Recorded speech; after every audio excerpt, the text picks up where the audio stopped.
What's up, bro? Hey, how are you?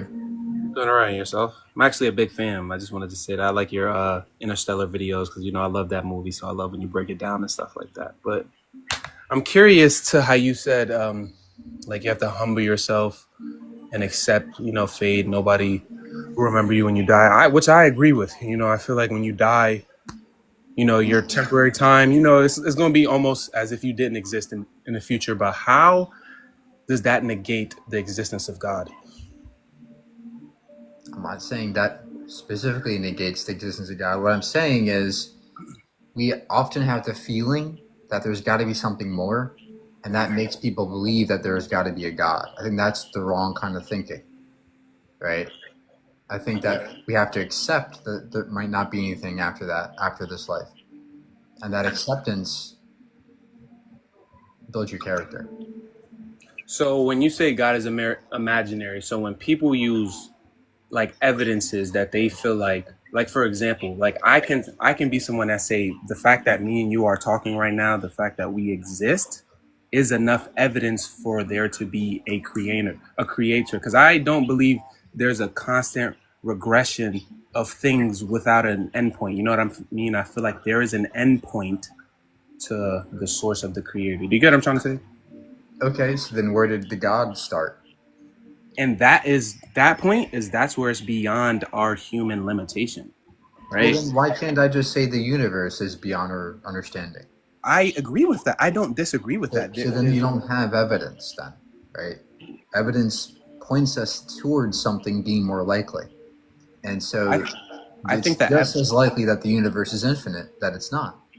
so the evidence of life around us, right? If you look at life around us, our everyday life, every single thing it has been created, all right, and has a creator. Can you agree with that? No, I don't think there's a person creating rain. Of course, there's not a person created there, but there's a source to it. There's an ingredient that causes the rain to exist. Like for Nature. example, There's natural occurrences. I think all right, that's the root of everything is nature. okay, so all right, I agree with that. So say if I cut myself, right, and I have a scar, and my body our body automatically heals itself. Obviously, it goes through process, but what gives our body the intelligent design to do that? This is question begging intelligent design in the first place, right? Your entire argument, in order for it to hold, you have to assume that there is intelligence behind our body. When we There have a is. purely evolutionary explanation for why your white cells in your body go towards inflamed spots and fix the damage, No, right? there. This I is an feel like evolutionary science. explanation for that. You don't need to. There doesn't need to be an intelligence behind the body. Although I agree with you, it's incredible how it works. It does not need a designer. Okay, I understand science explains it. So you believe that this can just become all of this stuff that goes on in the universe is natural phenomenon. Absolutely. And the earth is the perfect amount of distance away from the sun where it can harbor life. Everything that's in perfect balance is just by chance. There's no such thing as a perfect distance. The Earth changes in its distance between the sun and it by millions of miles every year. I'm saying when I say I'm okay, I know there's no perfect. I don't mean perfect, like obviously perfect, but we are in a distance to where it can, like, if we were a little bit closer to the sun and the earth was hotter, that may affect the if earth can harbor life. You know what I mean? If we were too far, earth can be too cold to harbor life. When I'm saying we are in a perfect distance where earth can harbor life with the temperature it's at, that's what I mean. Like, that's what I mean by Yeah, perfect. I agree that we live in the habitable zone. I agree, but there's no there's nothing stopping the universe from being full of such these kinds of planets where there's all kinds of life out there, different variations of living beings on different variations of planets. The Earth is not some kind of perfect monolith that everything must follow. And I agree. I'm not disagreeing with Okay, great. And so, just as you're saying God did it, I can say nature did this yet again. that. I agree. All right, I understand that. I understand that. That's compelling to me. I just think that like I feel like all of the things that are by like the networks in our brains and all of that stuff. Like our eyes. I feel like there's something that has to be responsible, and I feel like when people don't believe in God, they just cannot grasp that possibility of something that they cannot perceive to be reality. Do you get what I'm trying to say? I absolutely understand where you're coming from. You're looking at the magnificence of reality and the complexity of the human body and the way everything works.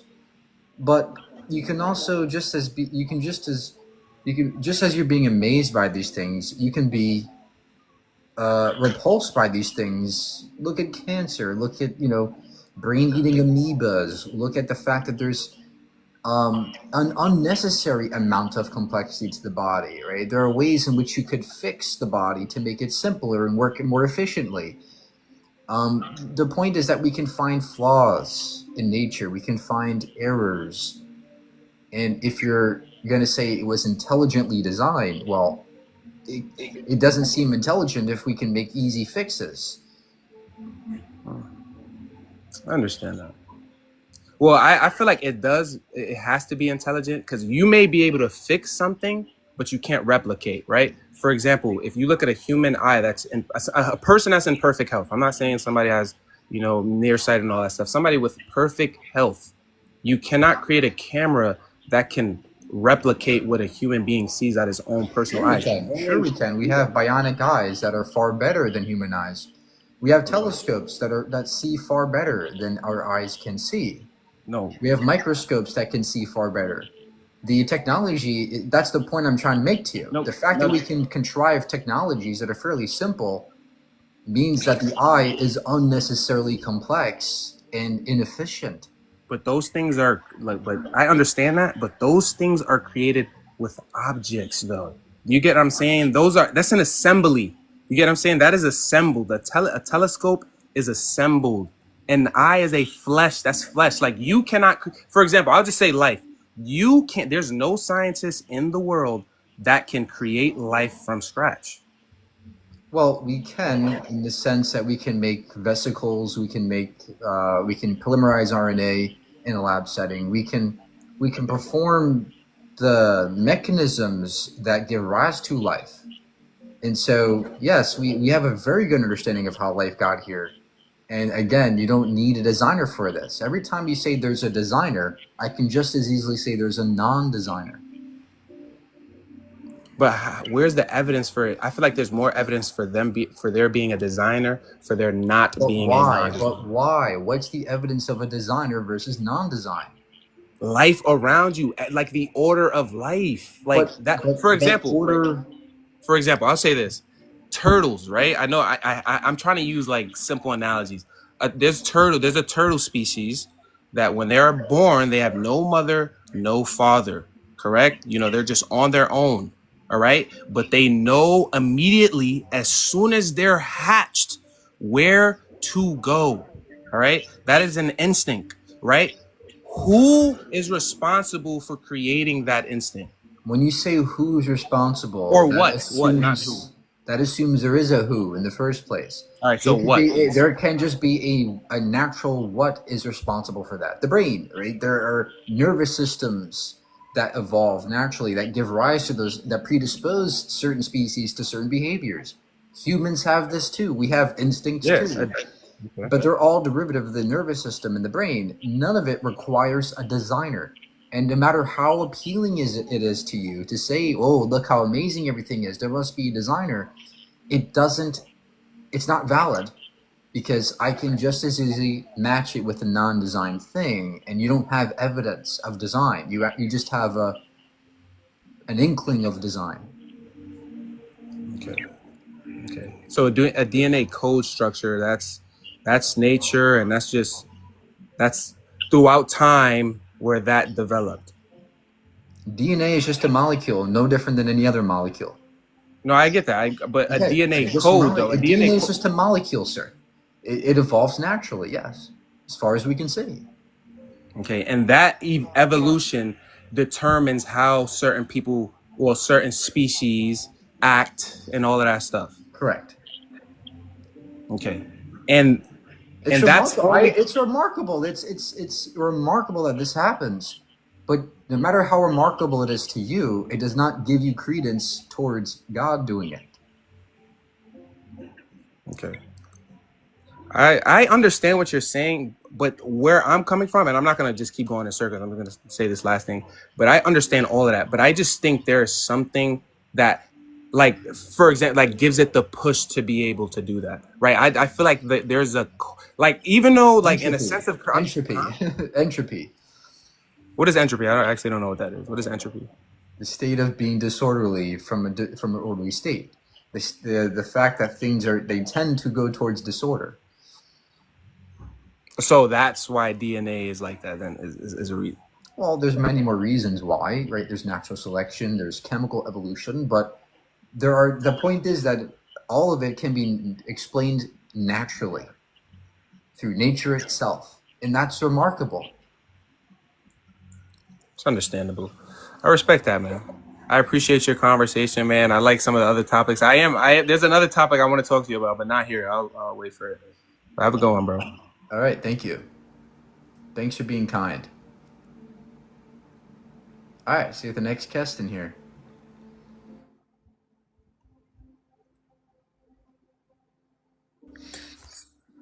Hello, how are you? Hello, I'm doing good. How's it going? Great. How old are you? I'm 18, What year were you born? 2007. All right. Yeah, how can we help you? All right, so my main question for you was like, how do you believe that the like universe came to be, or do you believe it was always here? I don't know. I think the universe could have always been here. I think that it could have been caused by some kind of thing we don't understand yet, like a quantum fluctuation or something deeper than that we have yet to understand. But we don't need God to explain the origins of anything. And why is that? Like, why do you not believe that God created such a complex thing? Because there's no need for complexity. Okay, if you're an intelligent, maximally intelligent being, you would make things simple and efficient. Not see our bodies, although complex, they're very inefficient. Okay, the way we utilize heat and dissipate heat, and the way our brains operate, and the way our eyes and bodies and immune systems, you can point out so many flaws and errors that you can fix. And so, although we're complex, that's one of the problems of an intelligent designer being the case, because it wouldn't make things so complex. It would make things simple if it was intelligent, right? Just like the engineers, and like the best engineers in the world, they aim for simplicity and efficiency. They don't aim for complexity. Imagine if your iPhone had like 1,000 different billion parts versus an iPhone that worked the same way and had 100 parts. No, you want But do you you think want it's the iPhone possible that you like want the someone could? simpler iPhone.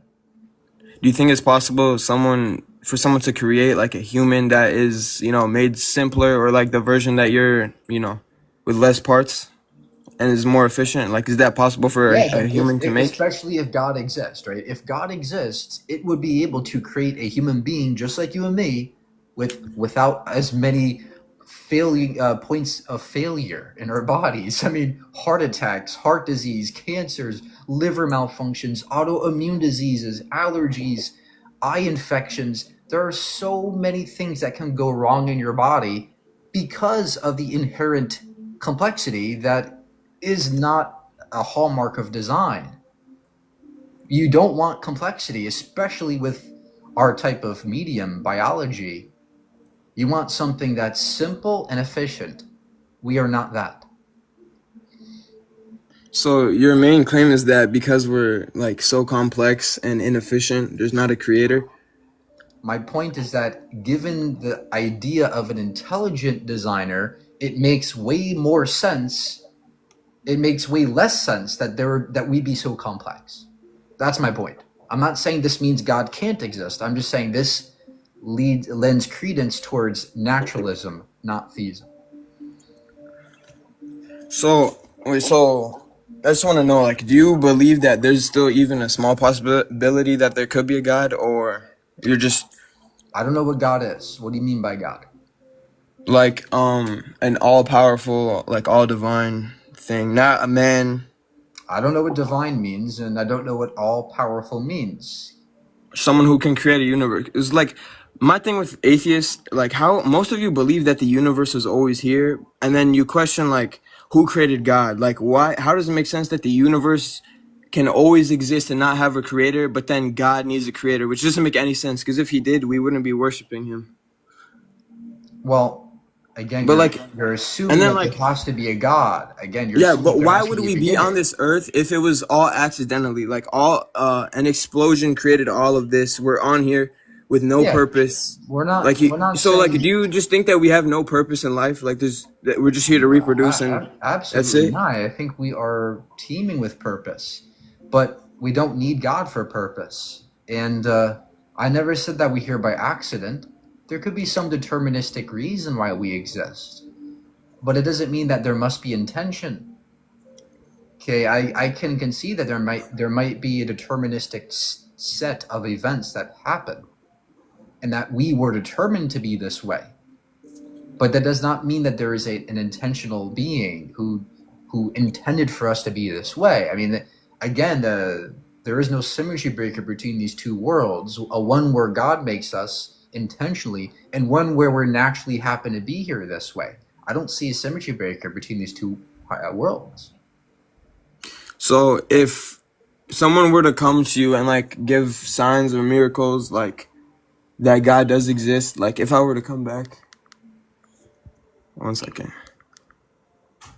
Would that like change your mind if I could come back with like solid evidence? Yeah, if you can come back with evidence, I'd be happy to listen to it. But if you're going to come back and say, "Oh, I felt God when I was No, no, sleeping," I'm or talking about I like saw him in my just bed. like for example, if I'm not talking about the Bible, like let's just look at the Quran more specifically. If I could prove that there are miracles in there, uh yeah, I just want to know like your opinion, like how would that if I Well, could prove first to you of that all, the there Quran is already a failure of a book. It talks how about Adam and Eve, Noah's Ark. It gets embryology all wrong. It says there's a clump of something and that clump of blood or something that makes the human being. That's not true. It talks about ants that can talk. It says that a big boat happened in Noah's Ark landed on a big mountain. There's no evidence of any of these well, things. so why would like there be Abrahamic religions that all believe that the story happened just for it not to Because be that true? was the Like it was just a story that fairy tale. caught That's what on. you're claiming. Well, look, the origins of the Abrahamic religions, they all come from the same place, and they all plagiarize from the same orally passed traditional stories, right? The biblical flood is something that just caught on with the people, that was orally passed through generations, and that kind of caught on through time. And like the game when you play in school, telephone, right? When you talk to somebody and then they repeat that same thing over and over again to the next person, it ends up being a completely different story when you write it down. And so I think that's what happened. I think you have a story that caught on and people loved it, and now you think it's true. But you were just saying that the word originally was like, wait, what do you mean? How does that have to do with telephone? If you're saying like they're saying something and it changes, like what changed? The story. So the Are you stories saying were like the likely different passed down perspectives? orally. They were passed down through talking over generations before they were written down. And within that time, they likely were completely changed, such that it's like maybe some main themes remained, but like the core story was different. That's what I think happened to the biblical stories of the flood and stuff. Well, I are you looking at it from like a biblical perspective? Well, the point is that the Quran stole from the Bible. It's It's obvious. not stolen. Well, then The why is whole it the same point exact story? is okay. Do you want me to explain The like same exact the three characters, the like same Christian? Yeah, exact guy. exactly. The reason why Islam even exists is because Christians couldn't like get the message right correctly, and they would change up, like you're saying. Like you're not saying.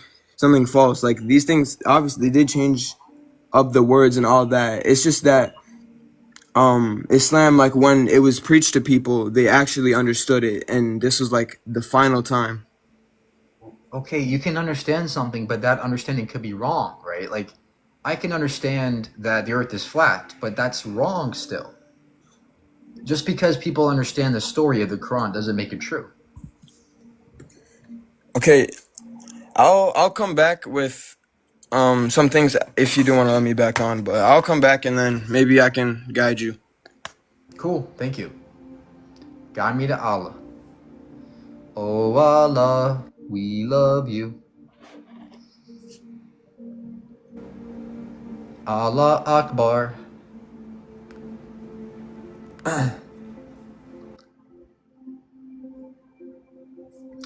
Just says, ducking my request.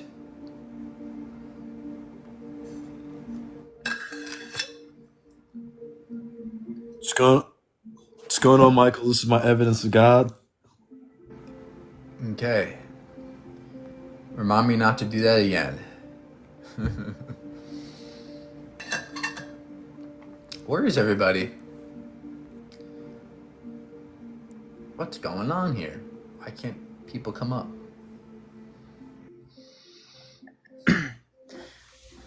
Do you believe in an afterlife? No. Why is that? I don't see any evidence of it. Would you like cold hard evidence? Sure. Would you mind crafting in a Ouija board? It's pretty easy. Alright, let's move on to the next victim. A Ouija board.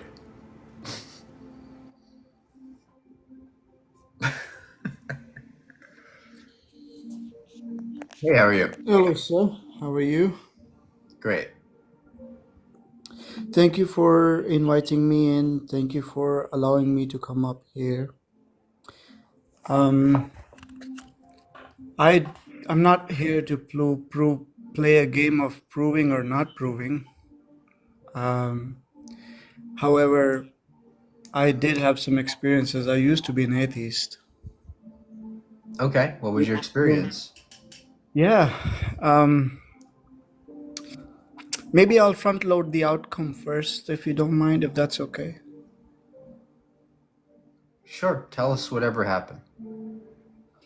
The end result that I found was that what you call God is the intelligence that keeps everything balanced. The same intelligence that beats your heart while you're involved in this conversation. But that The doesn't take natural, intelligence. There's no intelligence needed for my heart to beat, right? That's just sodium ions and channels in my bloods and my blood vessels. That's just my cells and my heart so electrical you mean, signals operating. got it. Do you mean to say that all of the systems and mathematical equations?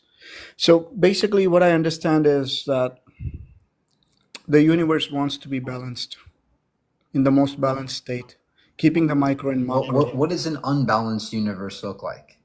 Nuclear fission, nuclear fusion. When you heat iron, it emits red Okay, because okay. the So electron jumps. look, you're saying that there's a balance in the universe.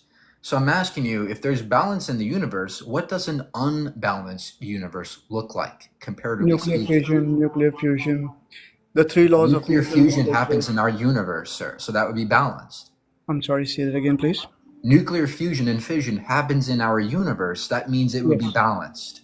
Not really, because they are act of, even the law of inertia is an act of the universe and atomic molecules finding balance so that they could emit the alpha and beta radiation so they could get back into balance and be non-radioactive. That's why there's half-life and all that stuff.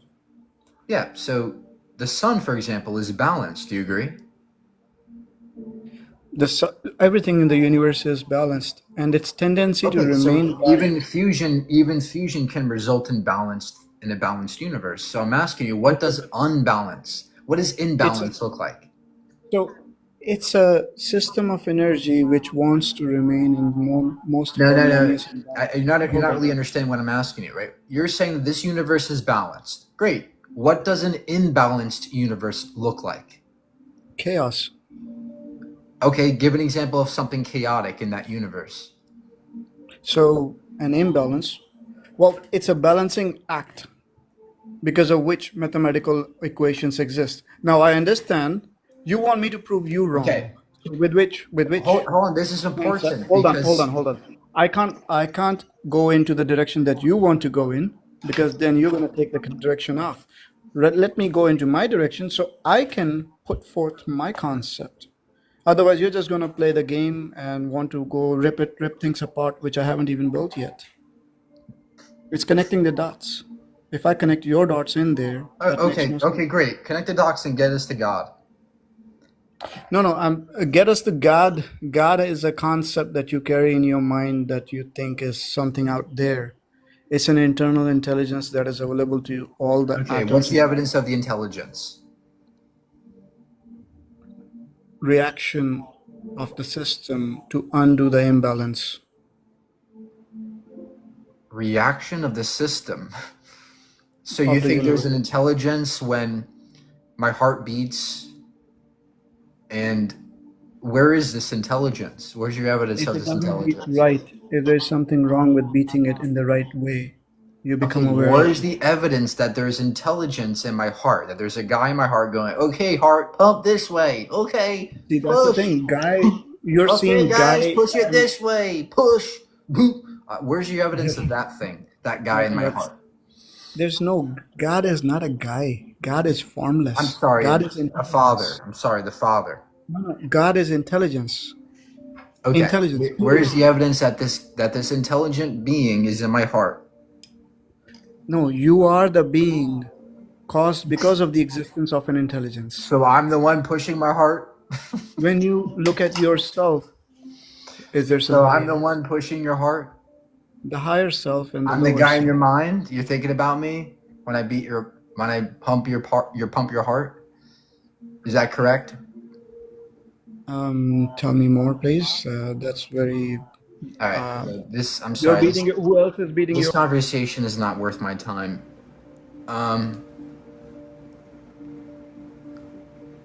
That's why when people say, "Oh, God is everything," I'm not interested in those conversations. You know.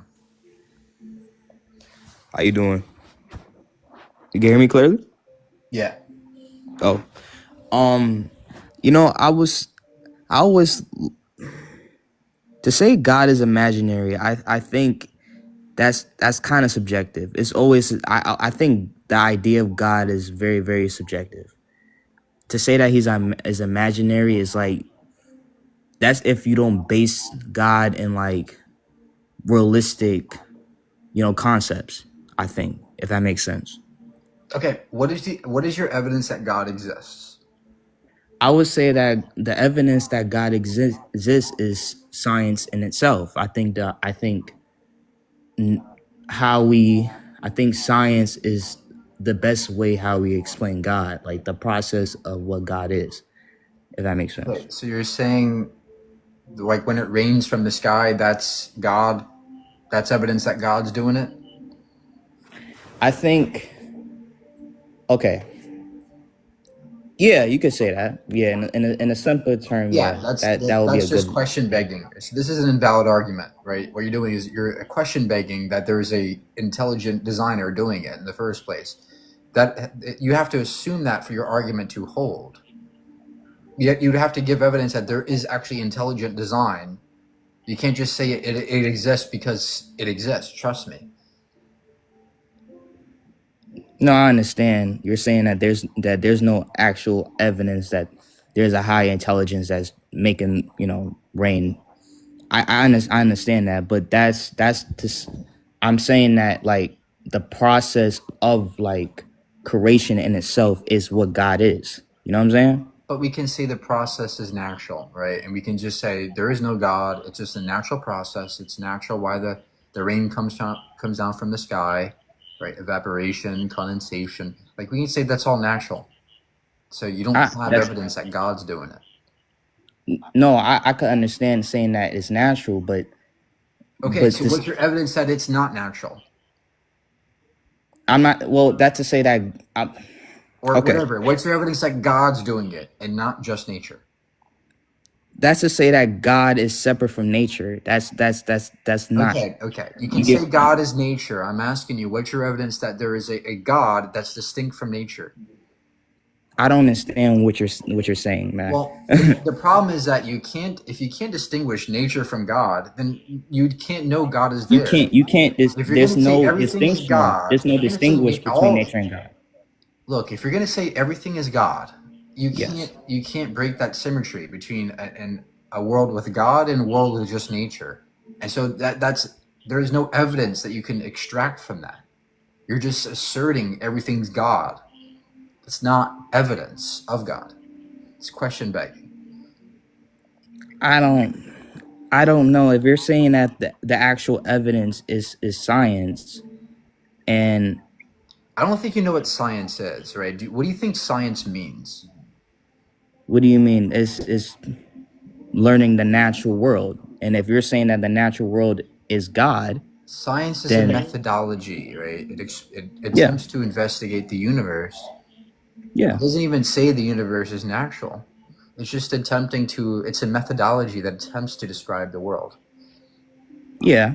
I And understand so that. there's no evidence we know of that shows God is real. Yeah, but that's what I'm saying. The idea of God is subjective. It's not. You can't say. Yeah, so is my ball sack being large subjective, but I'm looking for actual data, right? Not I don't want just your claim that God's there. I have a question, right? So back when you were an old guy, you said you had to have science proof on like something complex that's not ungodly, right? Something like that, right? It was something Yeah, along those looking for lines. evidence of God. Yeah. Yeah, explain the cell. Because if you think about it, because I had an A in science, I had like a smooth A in science and biology. Like a cell is the most common, the most impossible thing to make, handmade, or science, or like what you call it, manually or anything. It's impossible, Okay. right? So you're saying because a cell is hard for us to make with current technology, therefore it must be some kind of super being No, no, no, no, intelligence that no, no. made I'm it not from outer saying that. space that I'm we not can't saying test that. in I'm not. any Wait, wait, sense. wait. Pause. Flag on the play. Flag on the play. That's unnecessary. But like, I'm saying, like, there's proof of God. There's proof of God. Like, Where? Look, I look at the understand you. universe. Hold on.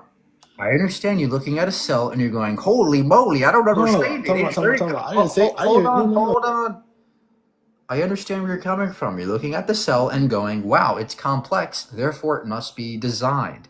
The problem is that even though we can't replicate it in a lab today, even though we actually can, in a sense, create protocells and vesicles in labs, it doesn't mean that it must have been designed by somebody, right? There was a time where humans couldn't develop all kinds of technologies. It doesn't mean God must have made them, right? So just because we don't have the technology yet or the ability to create something doesn't mean it's supernatural. But like, what about the universe? Who created the universe? And before you That say, you're assuming there's a who, right? You're assuming that of there's a who in course, the first I'm place. assuming it's a Why huge. can't the universe just be without somebody making it? So you telling me, right? So you telling me you think like before anything, before anything, it was just darkness, right? It was just darkness in the world, or no I'm sorry, darkness in the. I can't entertain these kinds of conversations. They're just going nowhere. Come on. Please come up, guys, if you have a good argument and good data.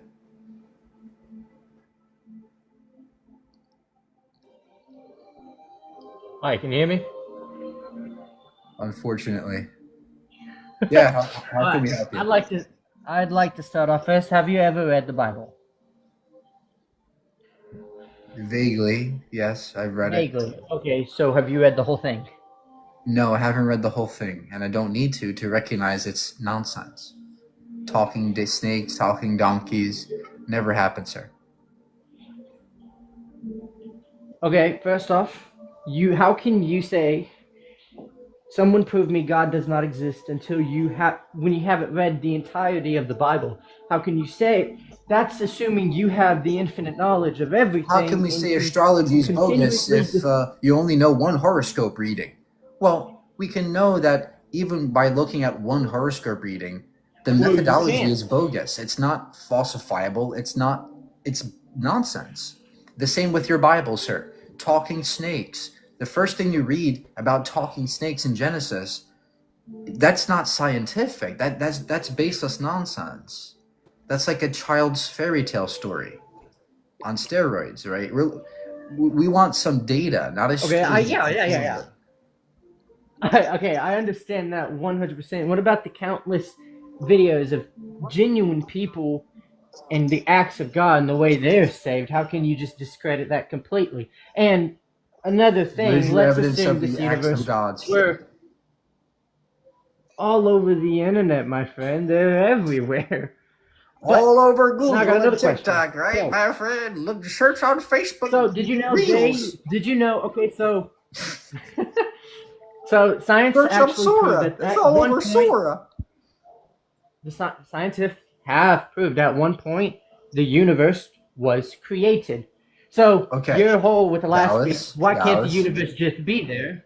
The universe has been proved to be created. So what created it, sir? Dallas. Do you have any evidence beyond a storybook or Instagram Reels that demonstrates the Bible is accurate and true? The universe was created. You can't create What's that your off pure evidence nothing. what's your evidence the universe was created by God? What's your evidence? What's your evidence that it was created by nothing, sir? I never said it was created by nothing. That doesn't make any sense. So what was it? What was it created by? It could be the case the universe always was. It could also be the case that it was caused by some prior Okay, thing. but we have We don't know the scientific answer. proof that the universe was never infinite. We have scientific proof that at one point the universe came to be. Where's we do. that We in fact evidence? have Where's the. that science? What science is that? Okay. And don't tell us the Big Bang. The Big Bang is not the beginning.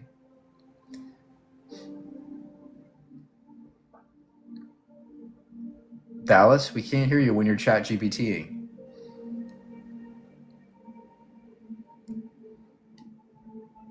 But real scientists have sent light into space, and what they do is they measure how fast it ends to reach the end of space, and that's how we first off we got how old our planet is and how old the universe is. They measure one side from the other, find a middle, We're not pointing and then measure lasers. the total time. We're not pointing Okay, lasers hold and on. watching and waiting for when it comes back to us. That's not how we measure the age of the universe or the size of it. Okay, then how did we do it? Parallax. Please But- explain the definition. I don't think I know that word. The point is that no matter how large the universe is, there does not need to be a beginning. It could be the case that the universe Okay, is but long. we have proved there was a beginning of the universe. We have scientifically proved that. For you to just say, well, because God doesn't exist, I call that fact bogus, is, what's the word? You haven't given any data though, Dallas. You haven't given any actual data. I'm gonna give you one more chance. You haven't given any data that God doesn't exist, though. Okay, evil. Why is there evil? Why is there evil in the world? For there to be good, there must be evil. There cannot be good without evil. You Okay. cannot say something is objectively good without a moral evil to it. Okay, That's great. physically impossible. So is God all good? God is all good, yes. But how can he be all good if there has to be evil with the good always? That's a lovely question. That is a lovely question. Oh, okay. Okay, so the same. Okay, It's then okay I if you figured can out the answer. answer to that. I'm just figured out. I'm No, just proposing sir, issues. I would like to answer that. So, for me to know I love someone, I have to know what hate is. That's the only way I know I Absolutely can not, love sir. you. A baby can love you without you hating them. You don't That have to was know not hate what to I know was love. saying at all. A baby can love me That is 100% true. But at the A same time, baby, that look, baby does hate things. If a cat attacked a baby and that baby no longer liked that cat, that baby would know what hate is and what love is. No matter how you look at you that, might that is not a have, subjective argument that actually shows no actual you might scientific not be evidence able to behind it. contrast and compare hate between love with if you don't know hate, but you can still experience love without hate. You can still understand it to in some sense. Okay, but no, not exactly, because if you don't know what hate is, how do you know when you hate someone and you love someone? Okay, do I have to know a hole to know what a hill is? Do you have to know what a hole to know what a hill is? No, those aren't even opposite of things. Those are just two different things. They're opposite Do I have to things. know what a do I have to know what a tree I don't is need to to know what know. the earth I don't is? need to know No, what a hole absolutely is to not. know what a mountain is. Okay, but do I you need don't to need know to what a tree know. is to know what the earth is? No, you don't. My point is, when it comes to emotions, you do need to know. Because the thing is these were all things that we named. These are all things we discovered. Emotions weren't just discovered, we were born with them. To say subjectively, oh, do I need to know what a whole is? That makes no sense at all. Because yes, you can know what those two That's what things you're are doing without with love knowing and the hate, other. sir. This is what you're But doing with love and hate. hold on, not exactly. I can know what a hole is, and I can know what a hill is, and I could not know the other two. I cannot know what love is if I do not know what hate is. Why Prove not? that one statement Why wrong. not? Because to know I love something means I have to know I also don't like something. That's no matter how you get around it. That No, is no, completely no. factual. You Again, cannot love something a without baby or knowing what hate is. a toddler who never experienced hate can understand the love they have for their mother, and vice versa. A toddler does not have to be abused to know what love is. Okay, well, what about when someone now comes in that the baby doesn't know? How will they feel? Will they immediately love them? What? No, I'm absolutely so not. confused. Again, let me say Okay, this again. A that is toddler does not one. need. Please, Dallas. A toddler does not need to know what abuse is to know what love is. This is not how we love people. We don't go, oh, let's abuse you first, so you're grateful for my love. No, we just love them. All right, a baby understands this. Animals understand this. Puppies understand this. Right? Like this is basic. You don't need to know what hate is to be loved. Please press the microphone button to unmute. Actually, never mind that. Let's get to the next victim here.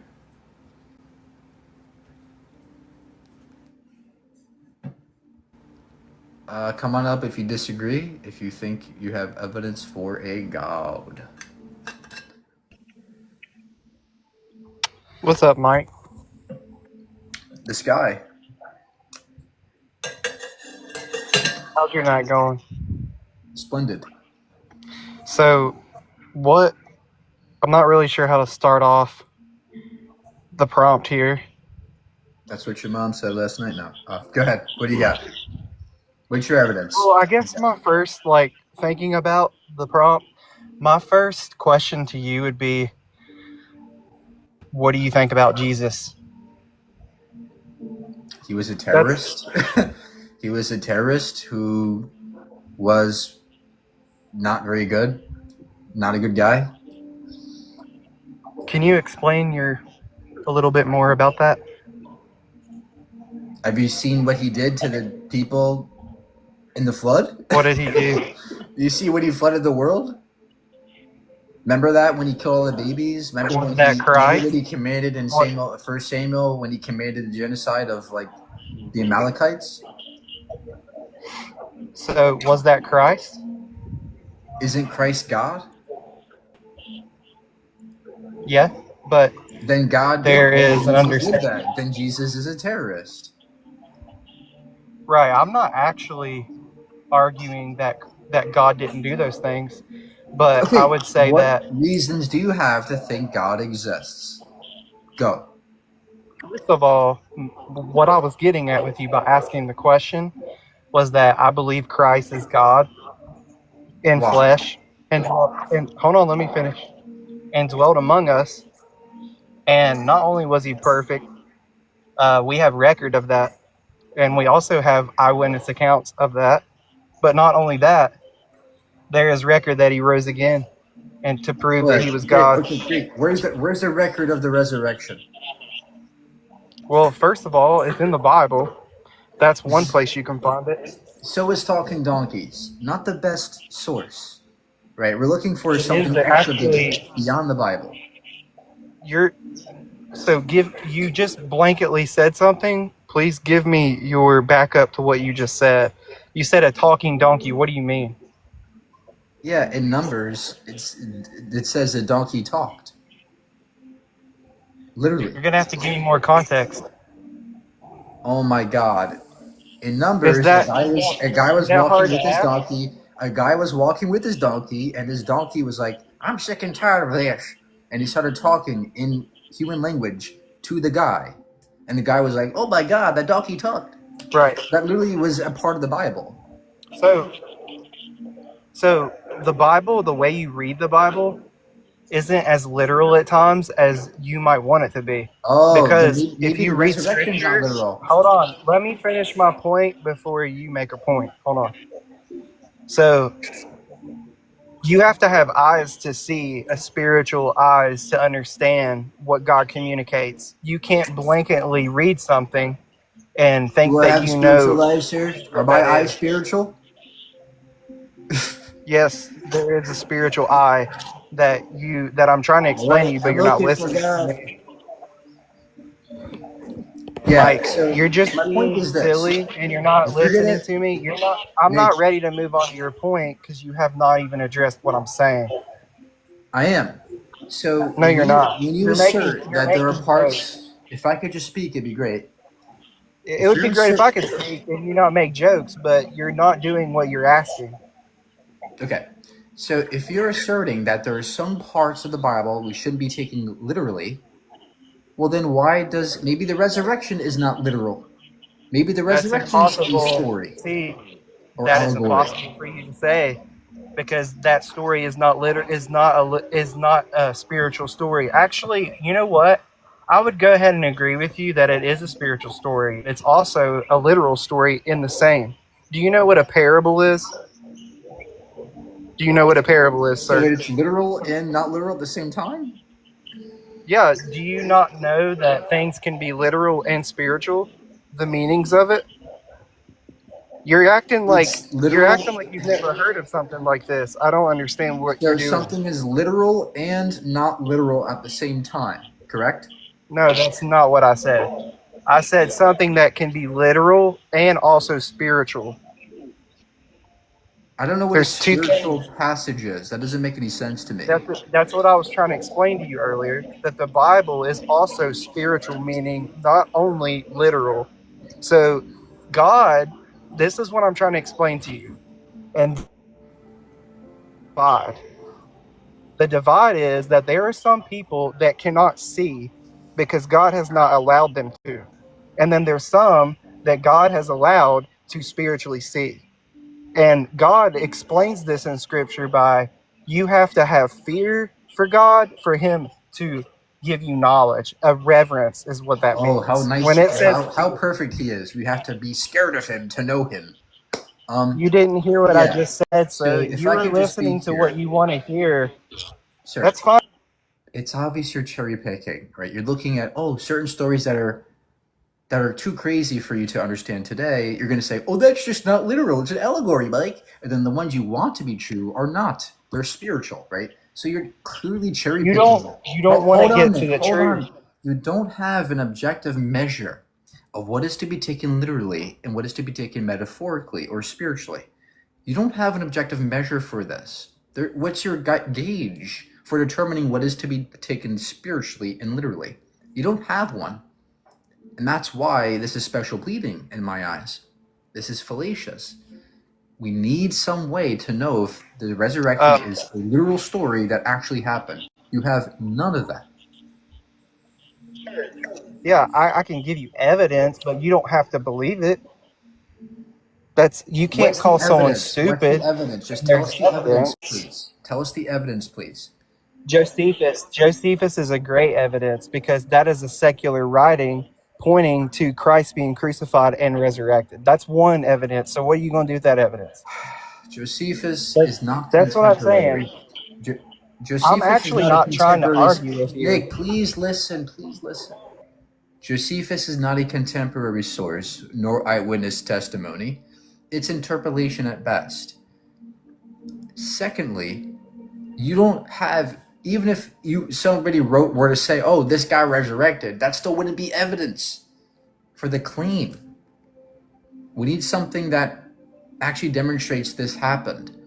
Because for all we know, the body could have just been thrown off a cliff, right? Jesus, they hung Jesus, they threw him off a cliff, and people thought he resurrected, right? Maybe they saw some homeless guy after that looked just like him. Like, wow, he came back, right? We You don't can know. say that, but We that's don't not know what's what been actually recorded. happened. It's hard for us to know if we have no data except for a story. How do you know things that happen in life? How do you know history? How do you Archaeological know history? evidence. Archaeological Uh, evidence. Okay, I'll give you another piece of archaeological evidence instead of what I just said that was true. So, archaeological evidence, they found the Dead Sea Scrolls that match up to the scriptures that we have today. So, what do you do with that? So you found a copy They're a of the Dead Sea. Bible. Hold on, Nick. You found a It's not a copy. copy, sir. That's what I Nick, just said. please. You found an old copy of the Old Testament. And what's that supposed to mean? Throw the baby out with the bathwater is what you do. Is what you're doing right now. You reject The all Dead Sea evidence Scrolls because is you nothing don't but an believe. old copy of the Bible. It doesn't tell Are us you sure anything about about that? its veracity. Yes, it does. Okay, how does it verify the Bible happened? Go. Do you know who John West is? Look him up. No, I He don't. isn't a historian. I'm giving you sources. You just don't want to listen to me. Like, I'm giving you really reliable sources. You're just Okay, tell us what the evidence is, sir. knowledge about them, saying it's not true. Okay, I what is the did. evidence the They Bible found Dead happened? Sea Scrolls, right? Scripture. I'm trying to explain it. Found these scriptures. Okay? So what that means is the scriptures that we have in the Holy Bible, right, has been translated, not changed. That's completely different. Not been changed, they've been translated, right? So you can go back to the original scriptures, the Dead Sea Scrolls, okay? That traces back all the way to Moses. I hope you understand what I'm saying. So when they found the Dead Sea Scrolls, they were able to look at them, the evidence, archaeological evidence, and match it up perfectly to what word for What word what the archaeological scriptures are evidence? today. What archaeological evidence did they find? I just told you. The Dead Sea Scrolls. Do you know what the Dead Sea Scrolls are The actually? Dead Sea Scrolls is an old copy of the Bible, which is great. It's cute, but how does that show us the Bible actually But happened? that's because that proves it to be true. How? This is my How? point. How does it prove it happened? What do you mean? I'm proving you scripture. How does it, Do you how does it understand prove it? what? How does it prove it? What's the inference you made? Because the Dead Sea Scrolls. Do you understand what the Dead Sea Scrolls are? They're old, ancient tablets with the Bible scrolls Do you scribbled know what onto it. Moses did? Okay, so they found these scrolls underground, basically. Okay, do you know what Moses Okay, did great. in You that found a bunch area? of scrolls. What? How does this mean these scrolls are I'm true? trying to explain to you. I'm explaining it to you. Just be patient. The Dead Sea Scrolls, correct? Moses, in that area that they found the Dead Sea Scrolls, is where Moses parted the Red Sea. Everything was washed. What's your evidence that he parted the sea? You can laugh at me. I'm telling What's your you evidence he the moved the real seas with evidence. his hands? That's a whole different conversation if you want to have it, but that's not what I'm talking about. I'm proving a point to you. You can't just sit there and tell me some guy moved the ocean with his arms. I want evidence of That's this. fine. You don't have. Who else is? That's Who's fine, gonna but I'm not believe you, here to Nick? talk Who's about gonna that. believe you? Who's gonna believe you? The Dead Sea Scrolls, dude. The Dead Sea Scrolls point to it being legitimate, reliable evidence That is my point. You aren't The Dead you Sea don't Scrolls understand the does full nothing to knowledge. verify the stories. It's just Yes, a it does, copy of the sir. story. Okay, I'm going to give you an example.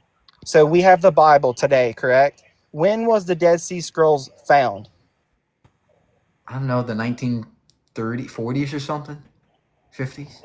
Okay. Okay, yeah. Let's use that date. Let's use that date. Okay. So we have the Bible, right? Okay. At that point in time, before that date, did they know that the Dead Sea Scrolls existed? No, because they No. were not found. So when they found them and they archaeologically dated them back of what you said earlier, right? Those scriptures aligned perfectly with the ones we had today. How do you not see that that evidence is undeniable? You're not listening to what Okay. I'm saying. So I'm saying they if found I'm these scriptures if I find predated it. They predated. Nick, if I find an old Spider-Man comic book copy from Stan Lee in my basement from 1962, and then I open it up and I find the old Spider-Man comic book, it aligns with the new version, does that mean that Spider-Man's real? You know what it does tell you? That's a pretty amazing book that person wrote. You want to know why? Because if I found a piece. All right, let's go. Thank you, Nick, for being here. Appreciate you. We love you, man. Oh, man.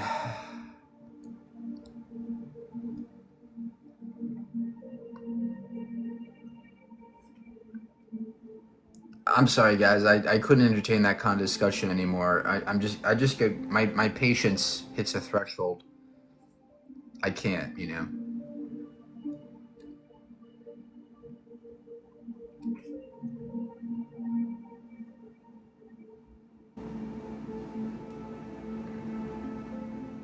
Come on up if you disagree. Keep tap-a-lapping.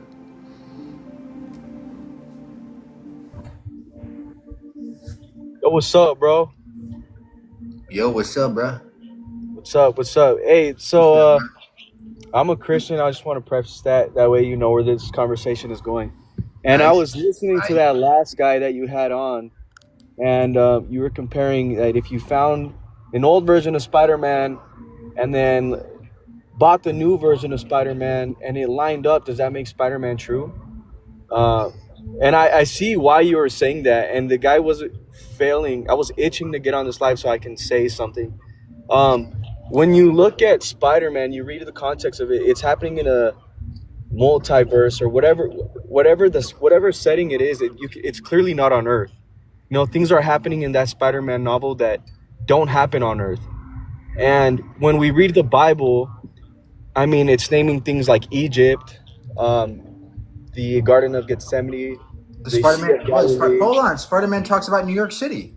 Yeah, but okay, so just the fact that it says New York City, there's other things that's happening in that novel that don't happen naturalistically on Earth, right? What do you mean New York City's real? Bro, so like I'm saying, just because it mentions New York City, it's also mentioning a guy getting bit by a spider, and then having your book says a guy talked to a donkey and talked to a snake. Yeah, and then like that's what I'm better. gonna say. If Genesis 1:1 is real, the creation of the universe, then anything is possible. And so being Spider-Man's possible then. Okay, yeah, we can say Spider-Man is possible, but then are we going to take it as history? Well, clearly, if you believe in God and you think possible, you can be Spider-Man. Yeah, if Genesis. And so, by your logic, Spider-Man might be walking the streets in New York City. See, this is silly.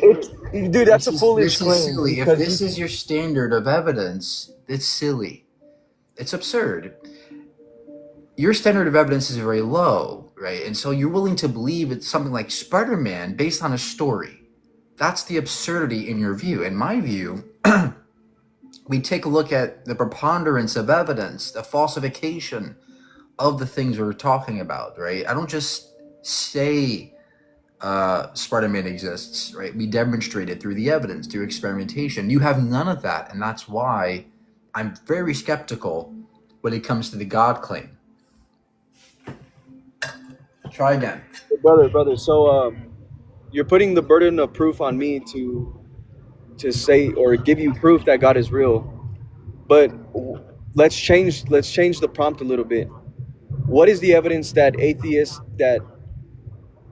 it's more probable that there is no God? Sure. The fact that we get cancer, the fact that children starve, the fact that there's lots of unnecessary suffering in the world, the fact that God doesn't reveal itself to most people who are willing to be Christian, the fact that we don't see modern day miracles ever occur, the fact that the Bible is bogus, the fact that there's an overwhelming lack of evidence for this thing.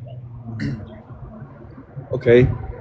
So basically your gist was that there's evil in the world. We get cancer.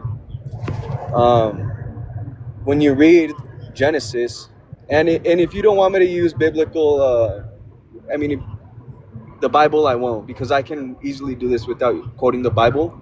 But I'm telling you from my perspective. Genesis explains a fall in humanity, and that is why we get cancer. That is why there is innocent people being unalived. And it's not because God is controlling us. It's called free will, and that's what Christians believe. See, but the problem is, Christian, that animals get cancer.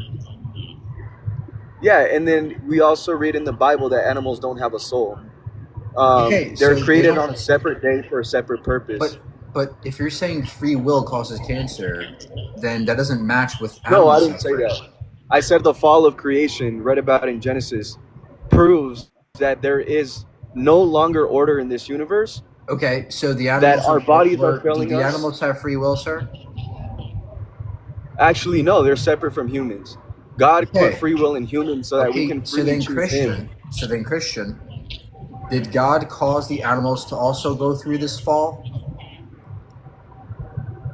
Creation went through the fall, Even animals? and it's actually it's funny you say that because the Even serpent was puppies? actually the one. Do you think another human being caused Eve to be deceived, or was it an animal? Can or you a answer the serpent? question? Did all the animals go through the fall too? Every single thing that's on planet Earth right now is experiencing the fall talked about in Genesis. Every single That's living not what I'm asking you. creature. Did the animals go through the fall in the first time it happened? I don't understand the question. I felt like I answered it. I just don't understand. What are you saying? Did the animals go through the fall? Well, yeah. Okay, how is it their fault though when they don't have free will? It's not the animal's fault. Animals don't have a soul like humans do. They were made on a Christian, separate you're day. not tracking here. First, you said that we have cancer because of free will. Then you said animals don't have I free will. didn't say we have cancer because of free will. Okay, so then why does cancer exist, sir? Ultimately, I don't know why cancer exists. I don't know why God did. Well, there you go. I don't know That's why. a problem in your view. In my view, we can explain. It's not okay. So if I Christian, so are you an please just hear me out. That's a problem in your view that you can't explain cancer. I can. It's called your cells fuck up, right? They develop a certain mutation. That is easy to explain. I don't have to make up a fall and the animals have free will and their souls, but some people have souls, but other people don't. That's all garbage, and that's why my view makes way more fucking sense. It's just mutations. Bingo. Look at the difference. You have to go, well, the Adam and Eve, they ate the apple, but they put the apple near the tree, but God made them here, but it's not their fault, but it really is their fault because they had free will to do it, but the animals don't have free. That's absurd. Okay, right? let me That's ask you a question. completely One of your points on why you didn't believe in God was because evil exists in the world. Yeah. Do you believe in objective evil? Like, was Mustache Man objectively evil in There's your eyes? no such thing as objective bad or good. No. I disagree with you. And I'm going to ask you that question again. Okay, Was fantastic. Mustache Man? Fantastic. I don't care if you disagree. I want the reasoning why. Well, I'm asking you a question. Was Mustache Man objectively evil? No. That's where I would completely disagree with you. I would say that he was objectively evil. Okay, Now, based on why what do you standard? say he Based on what wasn't? standard? Why do you say he wasn't? Because there's no objectivity when it comes to morality. Now, And how, what's your standard of good or bad? I feel like the baseline is the Ten Commandments. Um, it says that that was written on our hearts. And why is it that the Bible saying the Ten Commandments was written on our hearts is evident in children? I've never read my little niece the Okay. commandment of don't bear false witness, but yet she knows it's wrong to lie. She feels guilty when she lies. And why is it that we only feel guilty when we do bad? That points to God being good. If God was an evil God, then we would feel guilty when we did good. Because if God is real and we contradict his nature, then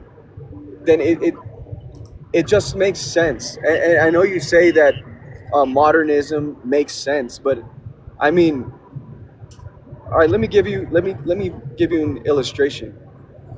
The chances of rolling 76 die in a row, 76 sixes on a die is almost impossible. I think the number is like 1 trillion, trillion, trillion, trillion. Mathematicians said the fact that gravity, there's formulas, there's math behind this world. There's formulas behind gravity. The fact that we can even figure out formulas points that we're not like animals, and that's what I was going to say. We're not the same as animals. God gave us a conscious mind. We are animals, And Christian. Christian, you're just grandstanding at this point. So first you said it's written in our hearts, the moral law. But is it written in our hearts that we shouldn't wear mixed fabrics? Is that something that's intuitive? Don't wear wool and polyester I'm at the not same time. okay. You're gonna go to So hell. I know Is why you're that saying that in Deuteronomy, and I'm never gonna debate an atheist about that because the only reason you're bringing that up is because you don't understand context. If you read the context of the Old Testament and the New Testament, you're not answering my question. Is that intuitive yes, that we I shouldn't wear wear clothes mixed with fabrics? mixed fabrics. I have tattoos as a Christian. Christian, let's try this again. Is it intuitive that we shouldn't wear mixed fabrics? What? Why are you asking that question? What does it have to do with the Because your relevance of argument what I was was that saying? it's intuitive that you shouldn't lie. But does this But the mixed logic fabric apply to the same thing like wearing mixed fabrics? mixed fabrics is not a sin. Yes, it is. Those were rules given to a specific tribe of Israel so that they can stand out from the other tribes. Like, dude, I'm not going to debate this. You're pointing out something in the Old Testament that was given to a He said, specific "You shall people. not wear clothes of wool and linen together." You're reading the Bible from a 2025. Put yourself in the shoes of Moses at the time it was written. What was going on? And let me ask you, who wrote that? Who wrote that part of the God, Bible? isn't that God's Bible? No, brother. The God Bible did. itself said God did not write it. It said it was inspired by God. God gives a man a vision and says, write down what Okay, you're so seeing. that's God's law, is it not? In Deuteronomy, in Leviticus. It's not God's law. Whose law is That's it? those are rules given. And dude, please fact check this because if you bring this up in an actual I'm not a biblical scholar at all, but if you bring this up to a biblical scholar, you'll get cooked, bro. Because Okay, tell me that the truth is then. Moses Whose law speaking. is it? Whose law is it? I just told you twice. Moses wrote that to the Israelites And after they were freed where did from Moses get Egypt. her from? Where did Moses get her Bro, from? let me finish my point. Just tell me, where did Moses get her from? From God, but it applies to a specific tribe of Would you look Israel. at that? Okay. Bro, Then my argument applies to the same thing. God wrote laws in our hearts, and it doesn't make sense that it's intuitive that we shouldn't wear mixed fabrics. And so your entire argument based on intuition fails. it under doesn't. scrutiny. Uh, It does. I'm showing you a contradiction. are you gonna listen? Did you just listen to my point? The context of where the mixed fabric law came from and who it was given to? You know the Ten Commandments are the Old Testament too, right? Yes, but that is called the moral law, not So is the ceremonial mixed law. fabrics a moral law? Dude, the mixed fabric is a ceremonial law, bro. Ask ChatGPT or whatever fact-checking source that you use. Because clearly you're not understanding. There's a difference between policy at Walmart and constitutional law. There's Yes, they're written rules, You're but not one you're not triumphs the grasping other. it. My point still remains. These are laws written in our hearts in both cases. Dude, the mixed Because fabric you're is not a saying law written in God, our sir, hearts. please listen. Wh- You're saying Bro, I feel like God you're not raised listening, bro. you're saying God raised these laws in our hearts. Whatever's in the Bible, obviously, the laws in the Bible are written in our hearts. And it seems wrong that wearing mixed fabrics is written in our hearts, or not working on the Sabbath. Those are not intuitive. So you can't make that argument about intuition being the reason why we have objective morality. That's my point. Mike, read your comments. People are educated on this subject, and I'm trying to help you out. As an atheist, you can't use that mixed fabric. Like, What do you mean bro, I can't use that? You're not. You're just different not types of grasping laws what I'm apply to telling different you. people. You're Bro, not grasping what I'm telling you. is You said Walmart policy giving? you said that we have morality written in our hearts, whatever is good or bad. God in the Bible says we shouldn't wear mixed fabrics because that's bad. It seems unintuitive in that case that we shouldn't work on the Sabbath, that we shouldn't wear mixed fabrics. It seems unintuitive. So you're special pleading when you're saying that in this case, it's intuition based. In this case, it's not. It's ceremonial law. That's special pleading. Please explain why certain laws are not intuitive under God. Alrighty. If you read the book of Exodus, you read about Pharaoh holding the Israelites captive. Yeah, you're not I'm answering your question, bro. Don't engaging, cut me off. I'm honestly. answering your question. I have to give you context, right? Would you agree context is key? That's the saying. There's a saying called context is key because it drastically changes the answer if you don't understand the context. You will not accept the answer if you don't know the context. Because clearly I've given you the answer and you're not accepting it. So let me give you the context. Pharaoh held God's people captive. Moses freed these people and led them into freedom. They were stranded in the wilderness. He went up on a mountain for 40 days. While Moses was up on the mountain, he received the 10 commandments, which even Jesus mentioned in the New Testament. He would quote it, and even Jesus was called the new Moses. Okay, great. Can you get to your point why some laws are not I'm giving you intuitive, but some are? I'm giving you context, bro. You're Explain holding to a me lie. why some laws are intuitive, why some are not intuitive. Okay. God said, "All right, guys, I just freed you. We're gonna set you apart Dude, because stop with the Bible shit. I don't care about the Bible. Why are some laws from God unintuitive and some are not? the ones that matter are intuitive. That's the whole point. Oh my You don't wanna gosh, listen that's to my special pleading. Again, you have failed to not show why certain laws are intuitive, and you can't use that as a basis for objective morality. You don't Bro, have hold on. I objective gotta. morality, sir. You just pretend you do. Are you a naturalist, bro? Yes. Nice pivot, though. Okay. Man, I like having these conversations, bro. And I don't know. I'm not trying to be disrespectful, but let's move on to another point because we're just going in circles. I'm getting bored of that last topic, honestly. But okay, as a naturalist, do you believe that Wi-Fi and ChatGPT and AI, do you believe that's natural? Everything's natural. No. Okay, but how is it? Okay. 2,000 years ago, imagine explaining to somebody that you'll be able to communicate with somebody across the world just by typing in digits on a screen. That it's not natural. There's something going on Oh my now in the world. gosh. Everything And is when you natural. look at When I'm talking about nature, I'm talking about it in a philosophical sense, in a metaphysical sense. That things are natural, they're tangible objects. They're things that are tangible and understandable. That's what I mean by natural. It doesn't mean that it's made by people.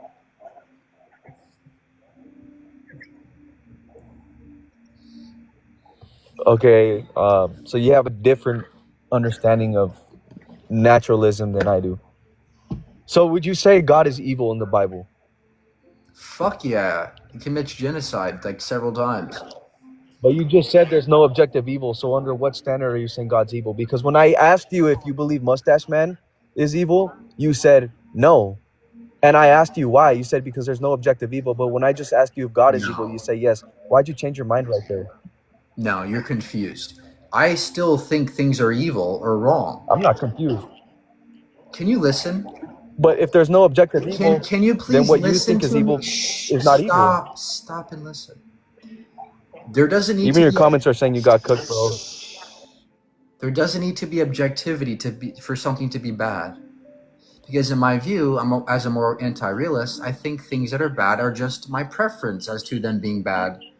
That's all morality is. In fact, in your view, you also have subjective morality. Because all you're doing is basing it on God's thoughts and opinions as to what is good or what is bad. You don't have objectivity. Neither do I. None of us need that for us to recognize things can be bad or good.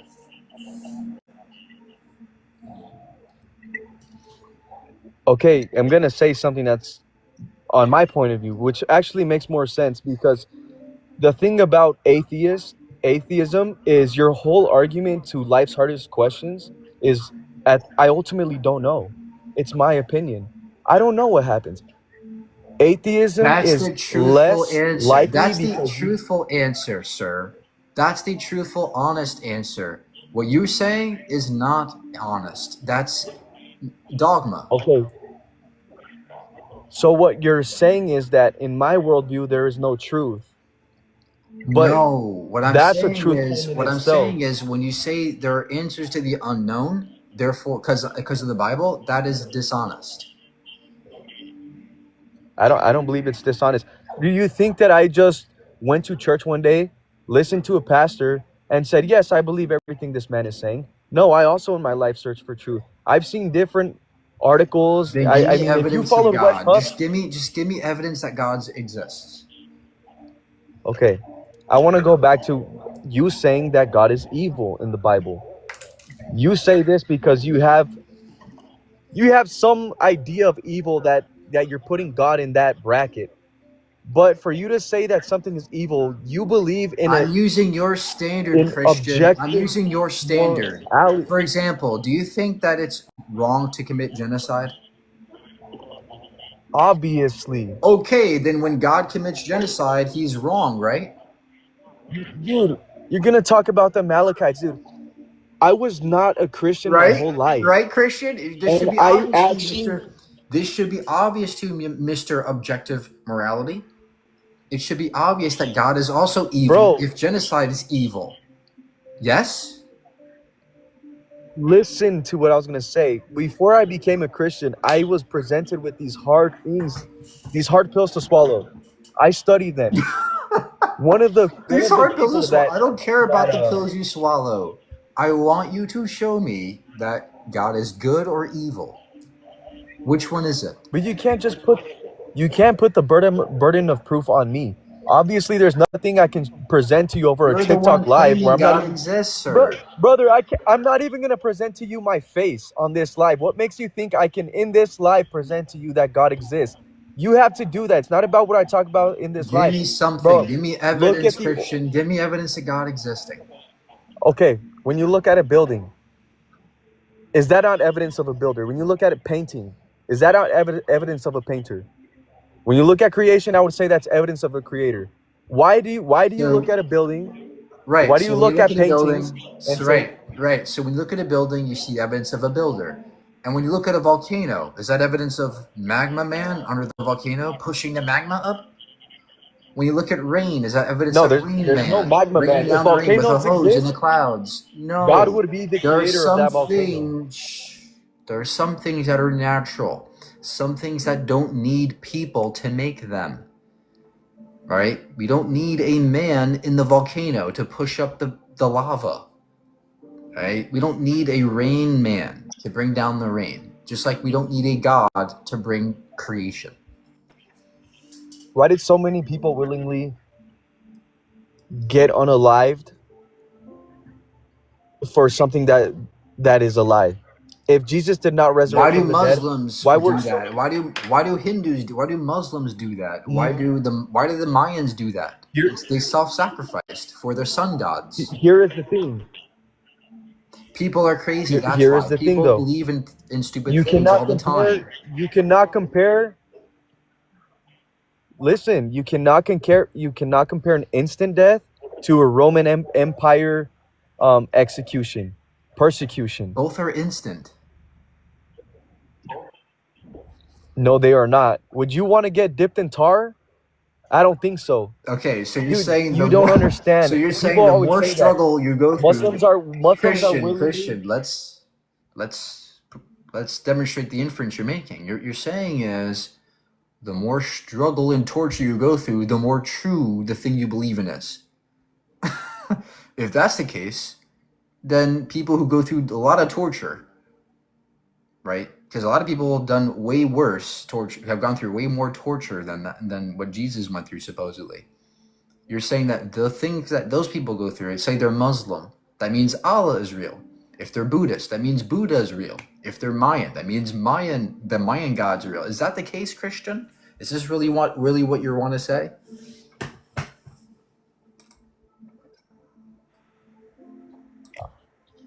I'm telling you, King Nero dipped people in tar. He used them as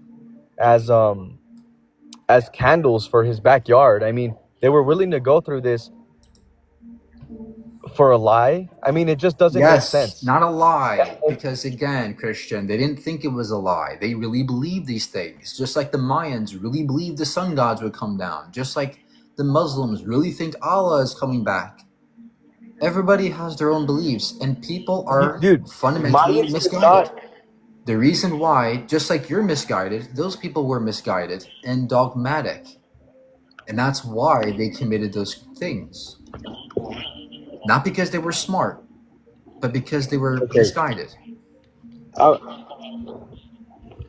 I'm gonna ask you a question, a final question, and I'm not gonna say anything after because if Christianity were true, would you believe? Would you believe in Christianity if it were true?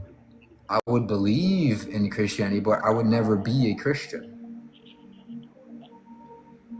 I would never worship a Bro, wait, being what? so What, bro? disgusting as God. Okay, if Christianity were true, that worldview that Jesus resurrected from the dead, he's the only way to the Father, heaven and hell is real. If Christianity was true, would you be a Christian? I would never be a Christian because Christians stand for something bad. They stand for things like what God committed, right? The flood, the genocides, the killing, the things that Christianity has caused. I think that's not a good thing. So yes, I would admit it was true, but I would never be a Christian. Ever. Okay, so you're what's blocking you from believing in the God of the Bible is the things that he did. No. I don't know Okay, I don't know how you got that from what I said. What I said bro, was do you I'll believe? believe if there's any evidence of God, but I'll never be a Christian and worship God.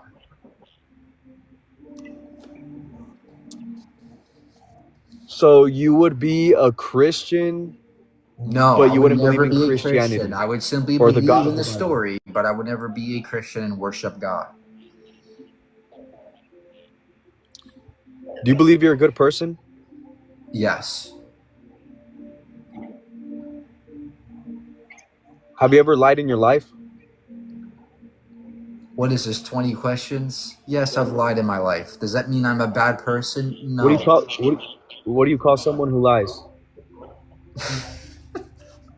A human being?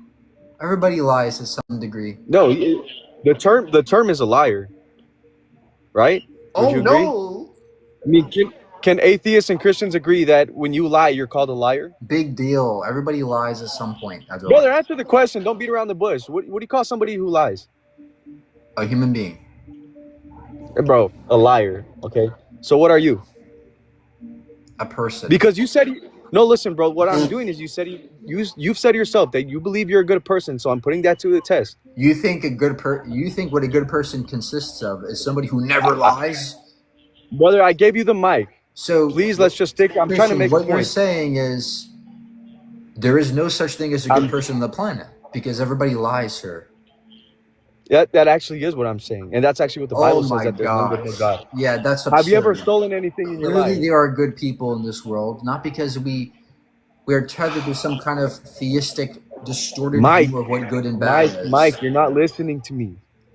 No, you just want to assert your own view and say God exists. We're not going by You're God's not answering standards. because you know I'm leading somewhere. What you're leading to is hogwash. What you're trying to say is, under God, everybody's a sinner. But that is dogma. There's no evidence that you haven't provided any actual evidence of this. Secondly, it's gross to suggest that no matter how good you are as a person, you're still bad because God said you're bad. I think that's a cause of lots of stress and anxiety on our planet. Christianity is a source of lots of bad. And it misguides people. It makes them think there's somebody who's going to save them. It makes them think that they are sinners when there's no such thing as sin. It doesn't exist. You're severely misguided. Let me continue my point. So we've established that you have lied in your life, so that does classify you as a liar. Have you ever stolen? Does it make anything in me a your life? bad person? I'm not saying that. Okay. Have you ever stolen anything in your life? I can't think of it. Okay, Now so we're just let me define a thief. Let me define a thief. Whether you steal a pencil from your third grade classmate or whether you rob a bank, you're still. Yeah, God is a thief too. According to you, he stole our ability to be free and happy in heaven. He forced us to be here. Hey, how are you? Hey, I'm good, Mike. So I got personal experience of God. Basically, and I want you to hear me out on this. I took LSD once, and I swear I saw him. No troll.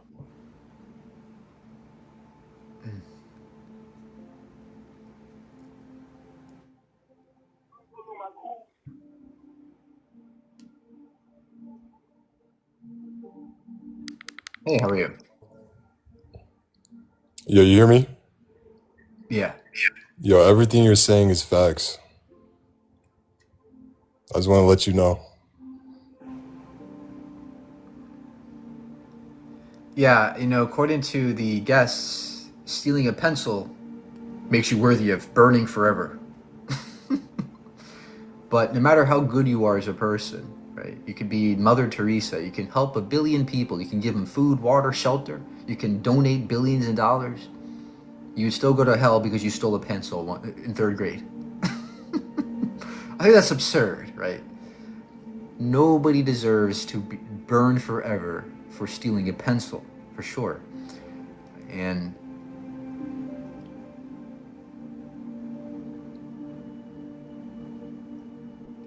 yeah.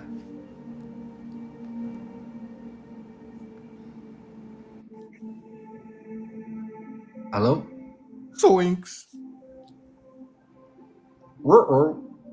Zoinks. I love Scooby-Doo. But Scooby-Doo stole a pencil in third grade, so Scooby-Doo's a bad person. He's a bad dog.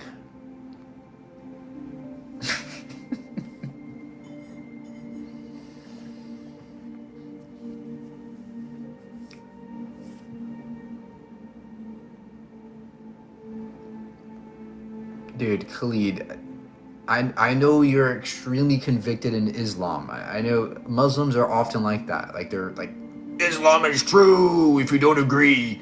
Like, I know you're strongly convicted, but you're probably gonna bring up stupid Quranic miracles that I've heard 1 billion times. Oh, the Quran predicted that ants would talk, and see, ants can talk, right? Like, That's often what I hear from Muslims, and it's like I just don't have time for that right now. Like I want good arguments.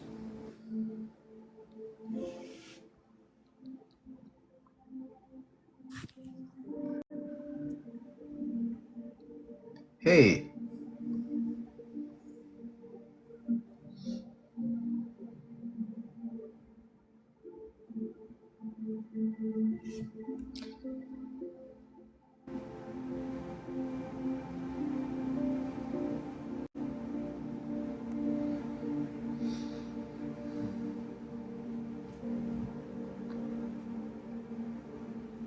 dude, you're gonna tell me I'm lost? You believe in talking snakes?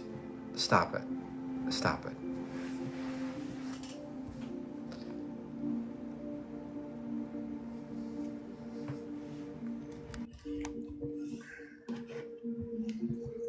Hey, how are you?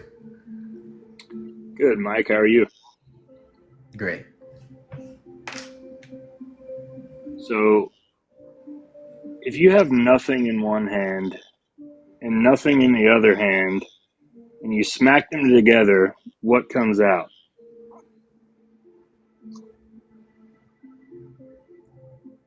I don't know. Air? I mean, does something come out of it? Air? I guess. What's your point? I guess my point is that something can't come out of nothing.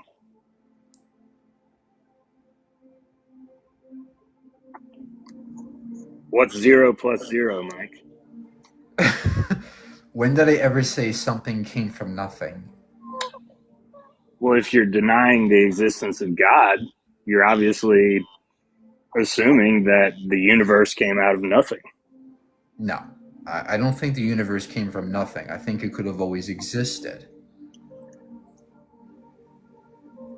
Would you agree that there is a timeline on the earth and that, or not necessarily on the earth, but in the universe, like eventually it will come to an end?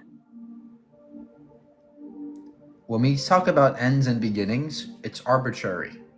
The timeline of the universe can be infinite into the past, infinite into the future. What we designate as beginnings and endings are all arbitrary. They're all placeholders. They're not real things. And so when you say, well, when will the earth end? End in what regard? When will the earth collapse? When will it evaporate? Well, about 5 billion years from now. When will humans go away? I don't know. Maybe it will never go away. So when you talk about ending, I don't know what you mean. Well, we don't have evidence of anything in our universe that doesn't have an end, right?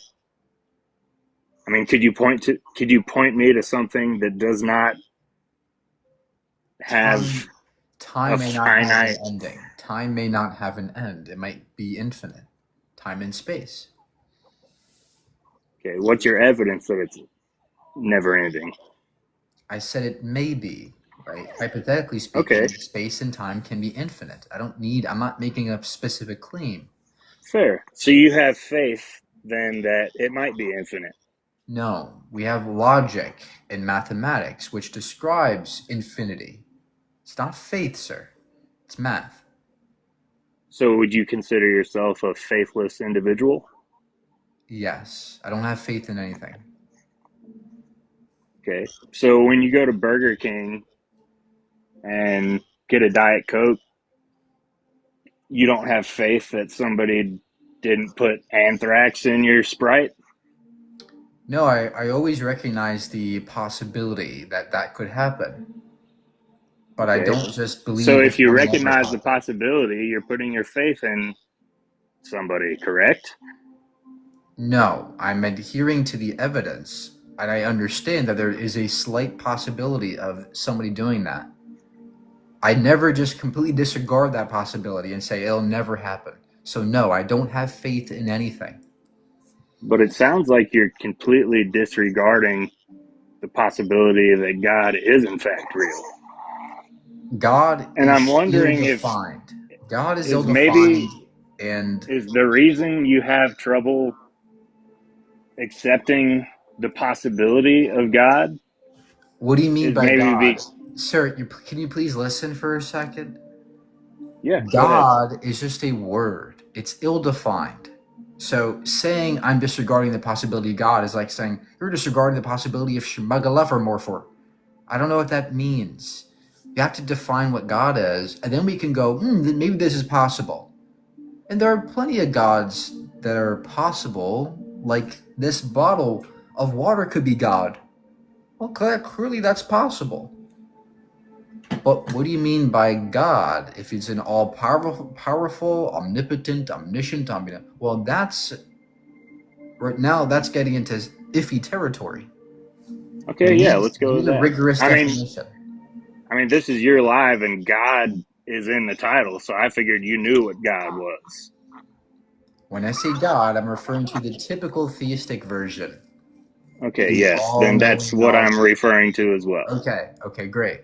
So the problem I have with that kind of God is that there's no evidence of it, and there's the problem of evil, there's the problem of divine hiddenness, there's issues with the omniscience paradox with free will. There's all kinds of logical issues with this kind of God. Would you say that your biggest issue with grasping that he could be real is because maybe you're not, you're not living up to his expectations? Is that a No, I possibility? don't know what his expectations are. How do you fucking know his expectations? What if his expectations is that I should be a porn star? We don't know his fucking its expectations.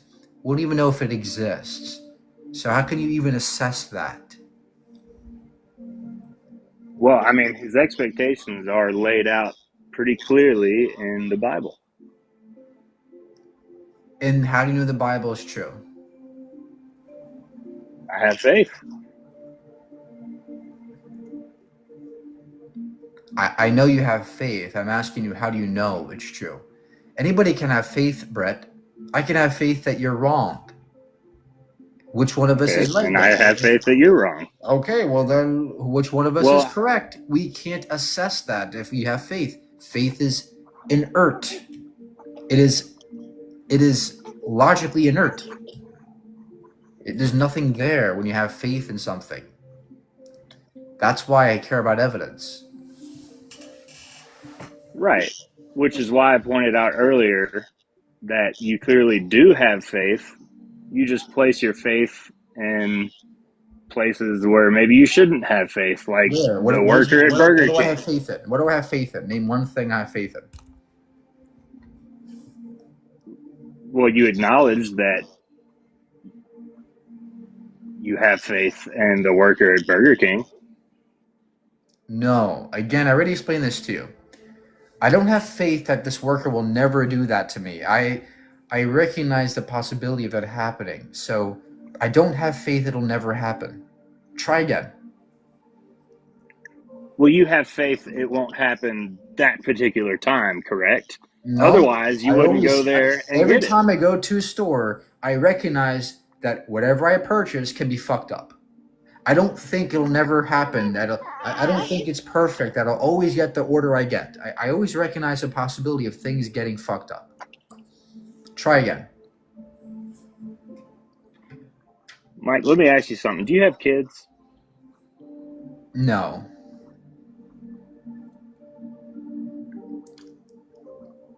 Why? You're going to say God loves them so much? God cares about your children. He made them in No. 6 days. Okay, so what about it? I think... Are you a liar? No, I think, Are you a thief? to be truthful with you, I was an atheist for a long time. And I think if you ever do have kids one day, I think the minute you lay your eyes on them, you'll see. I'll see what? Bejesus? Look, there are many people who have kids who are atheists still, right? So this argument doesn't really work. There's plenty of people who have children and are not convinced about Jesus resurrecting like a zombie. So having children does not necessitate you believing in God.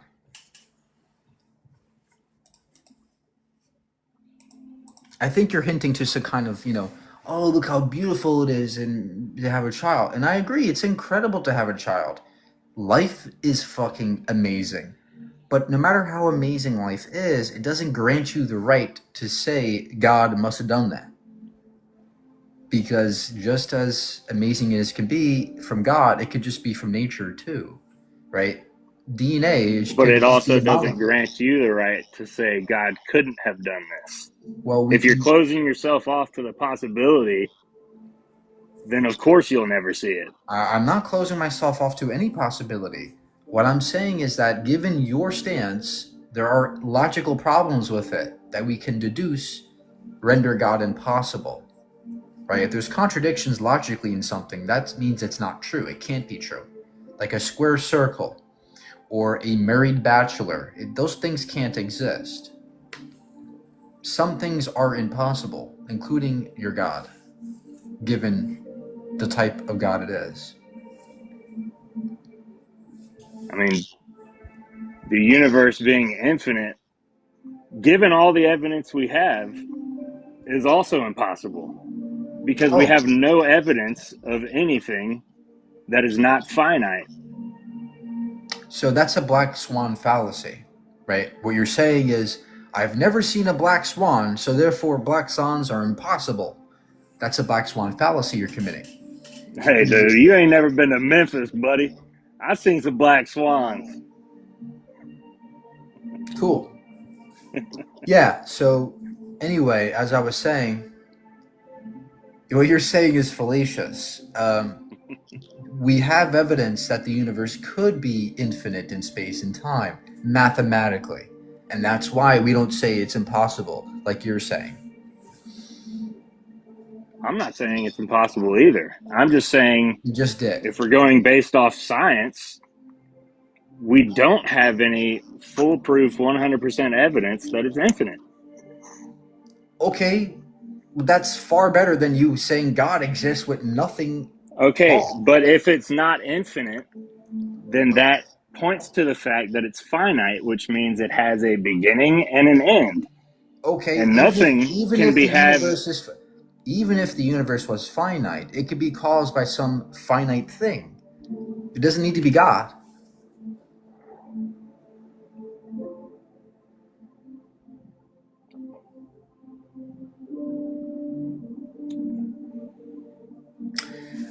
All right, Brett, have a good day, man. Enjoy the rest of your day. Remember, are you a liar? Are you a thief?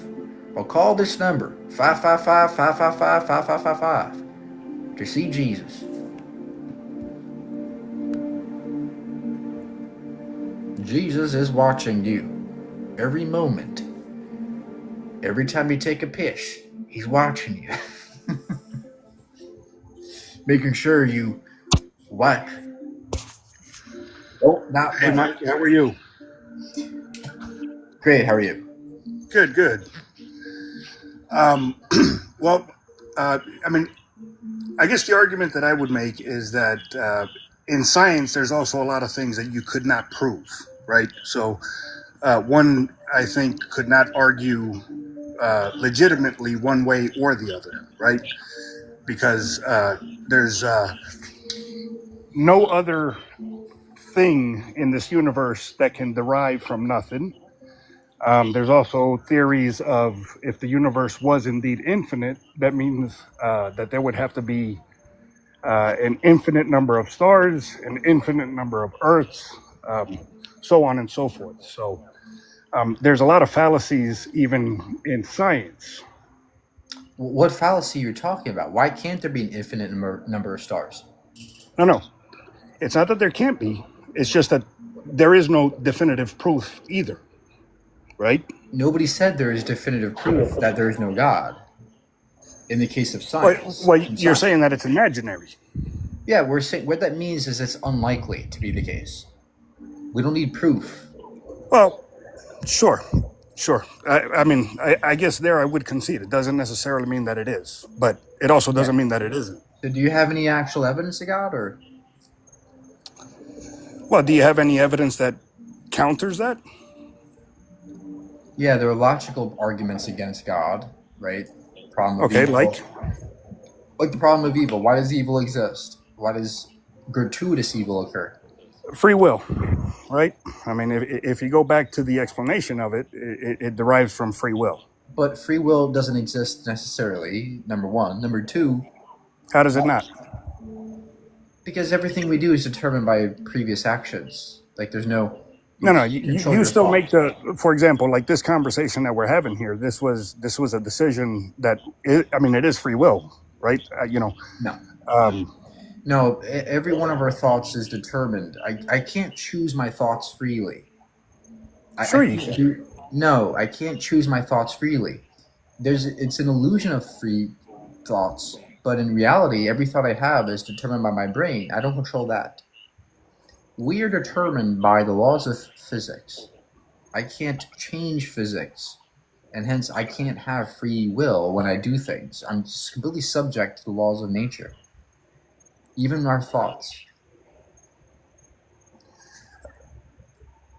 But more importantly, Okay.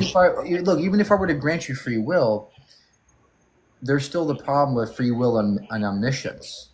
How does God know the future if we have free will? All great questions, Mike. All great Yeah, questions. they are great questions, aren't they? All great questions. I still don't think that you could definitively argue one way or the other, right? I mean, I think an argument can be made both ways, and this is from Yeah, really I somebody can who's kind of also like argue in the if the middle. sky is blue both ways. Is the sky blue? No, it's green. Like Well, the sky's I not don't blue. care about that. I want some good Well, reason to think yeah, it's but you see, God the sky is exists. not blue. So I mean, that's another fallacy, But right? you I mean, could make an that's one person's argument that perspective. you could make the argument that it's green. It'd be a bad argument, but you could still make an argument. The point is that I don't just want an argument for the sake of arguing. I want good data, good evidence. Sure, but again, you cannot prove science in totality either. What do you mean by prove science? So the Big Bang, right? Let's go to the beginning. That is a theory. It is not a proven. So first of all, the Big Bang is not the beginning. Secondly, Okay, so what came before that? theories in science are not, they're explanations for facts. They explain the facts. They're And so, well, they're an educated guess. no, they're not just an Yes. educated guess. A theory is a highly supported, well-supported So why do explanation physics for break the down fact. at black holes? What other thing in the universe has a singularity? Singularities aren't necessarily real, sir. Right? Those are mathematical placeholders. I think you're But it's confused here. no. I'm simply trying to make the argument that um, you can't prove one way or the other, right? I'm just No. I'm You can inclined to prove. agree You with can you, prove but I'm logically. making the counter Look, argument. DJ. Science doesn't deal with proofs. Logic and math does, right? So logic and math, you can prove things. In science, we don't use the word proof because you're not really making logical deductions, right? The definitional statement, you're not using axioms. In science, you're using empirics. And empirics, the best you can do is get approximations to the truth. And that's the difference between science and logic and math. So you can prove God doesn't exist with logic. And so when you say use science to prove God doesn't exist, that's a category error. Again, I'm looking for any good evidence that gets us closer to God existing versus not, and that's what I'm looking for. Do you have that? No, Mike. No. I mean, Okay. No, Thank you. there is no definitive proof. Then I appreciate you being up here and keep learning. You know, it's okay if you don't know the answer. Look, things are complicated in this world. That's why you should learn. Learn about nature, learn about physics, learn about black holes, learn about biology, learn about evolution, learn about that. And then you come back and debate me. Right? But yeah, there's a lots to learn in this world. Go learn it.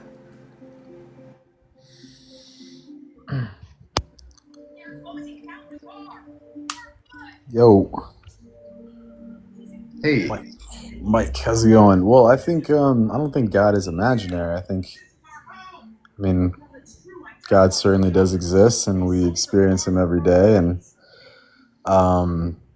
yeah, I mean, we're alive, talking right now, man. The miracles of us having this conversation through this little device, like you're able to see, breathe, touch, so many things happening simultaneously, and I think you'd really just have to be, yes, precisely. You literally just filled in the blank without me even saying the word.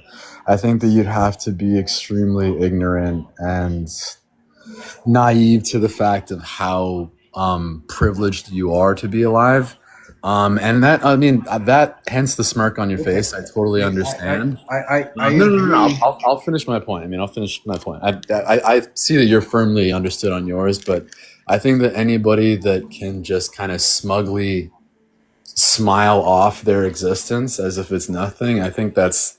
I'm not. I don't think you've We're lived not. quite a bit. I wholly appreciate. In fact, I would argue I appreciate life more than you do, because I of my think you do, projection of man. the God idea. I think.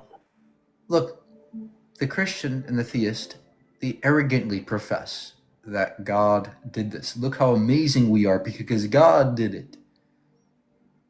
But I think there's a humility in recognizing that we are natural, and that makes it even more incredible that all of this came about not through some man with a magic wand, but through nature itself, billions of years of small cosmological changes and biological and chemical changes that happened to occur in the way they did, God is not a man. rendered the current state of affairs.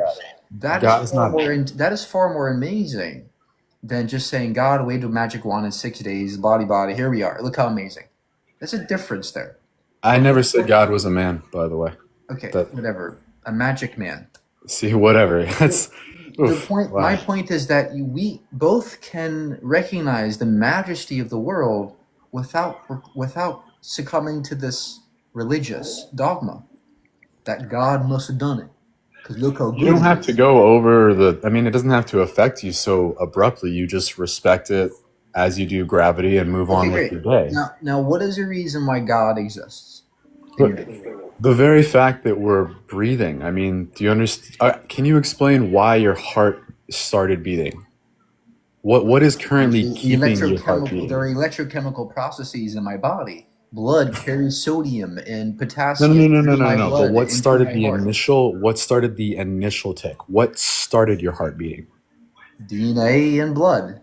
No, brother. Yes, Something came DNA. down, and the spark of life was then given. Why is your heart still Where's your beating? evidence of the spark of life? You're alive, man. All right, anyone listening, please do not take being alive for granted No, as much as this sir. person. Look, you're not listening to what I'm telling you. I agree, the heart is a fascinating thing. It's remarkable that it's beating right now. That is something that nobody takes for granted.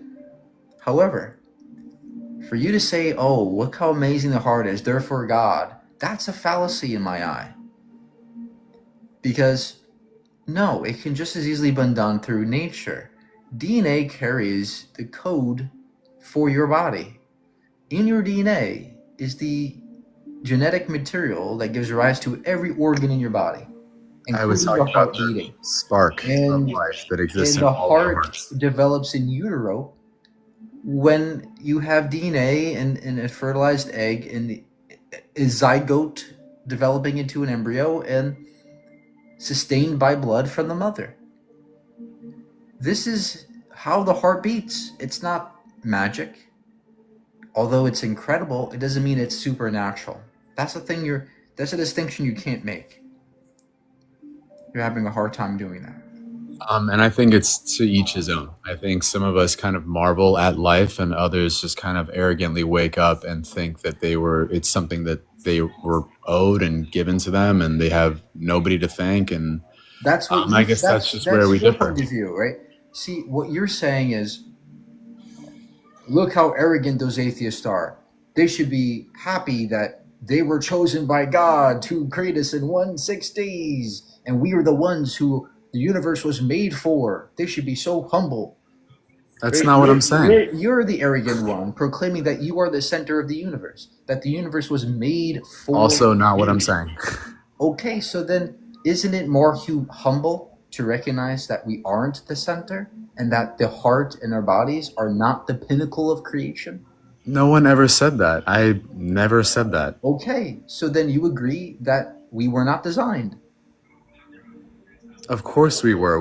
Why is it that us and every animal on the planet shared 2 eyes? Why are every species does not look so different from us?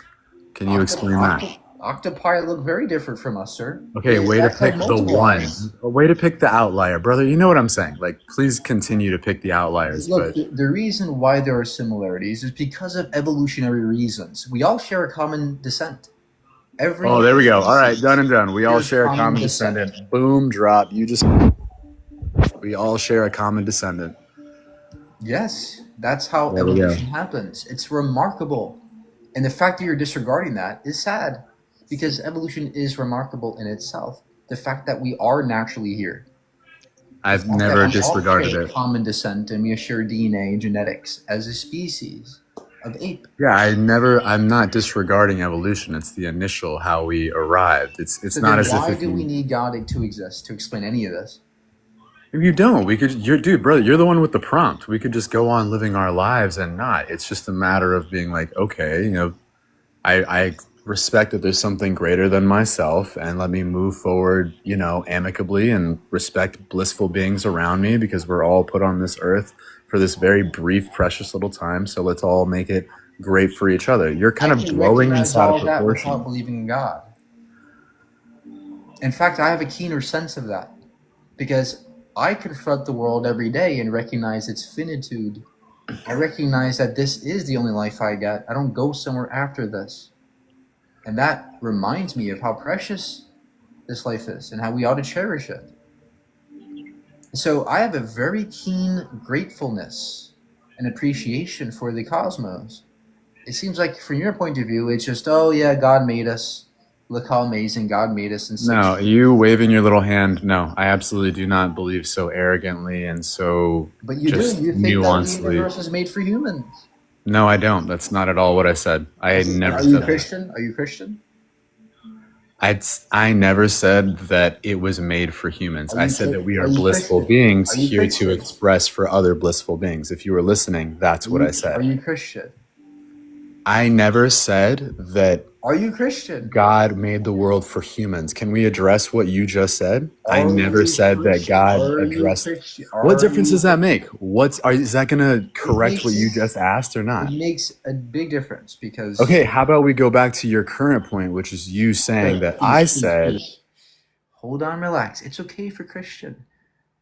You probably are, as it seems, and that's okay. But the point about Christianity is that you believe that God made us in 6 days and that He died for us. The universe's creator died for us. That is very arrogant to think that our existence is owed to some magic man who we can't see, who died for us on a stick, right? Who sacrificed for us. That's arrogance to proclaim that that's why we're here without you any called it a evidence of it. stick. You just called somebody dying so Okay, a piece of wood. nonchalant, and I'm sorry, being a piece arrogant. of wood. Yeah. Like, brother, you have no, like, you're tone policing me, but yet you're just like, oh, died on a stick, some wavy man. Like, bro, clearly you do not respect it, so just say that. Dude, your God committed genocide and killed billions of See, there you people. go. There we go. Now, why don't you just put that on the prompt instead of asking people to disprove anything? You kind of just said the root of everything right now, you will not Does be your God disturbed respect because atheists? no, that is the root, bro. You just opened yourself up and said that was the root because God's commit genocide. Da, da, da. Okay, now we know where you are coming from. All right, and if that's your point of view, I can see why you are standing here doing this. But as I said, we are blissful beings here to make life blissful for other beings. I never said the world was created for humans. Beings means What's our all purpose? beings. Why do we I exist? just said, how many times do we need to say it? We are blissful beings here to make life blissful for other beings, which include Okay. all matters of life, Do I go to animals. heaven if I don't believe in God? Is that your question? Dude, you're just throwing one question after another, man. Like, are you Christian? Are you going to I'm acknowledge just asking anything I'm saying? questions. I'm Okay, just are you asking going to questions. acknowledge anything I'm saying, or I'm are just you going asking to some just... questions. No, I fully understand that, but you're also not acknowledging anything I'm saying. I Dude, am. I'm just curious about your God. Why is he so mean sometimes? Why does he because punish that's people for life. not How are you going believing? to have dark days? You can't have sunshine days all the time. Otherwise, you will not love them and respect them. You need to see dark days so you What? can understand. What are you talking You about? just said, why is there so I much don't hurt? need. Why does he No, do all these things? this is the same kind of sentiment we've heard this entire life. People say, "Oh, you need to feel hate to feel love." That's distortion. That's tainted. That's a tainted version of love and happiness. I don't need to experience dark to know what bright is. Yes, you do. No, I That is, don't. dude, you I just can. described what color Okay, is. It's the do I absence need to of know light. what a hole is to know what a mountain is?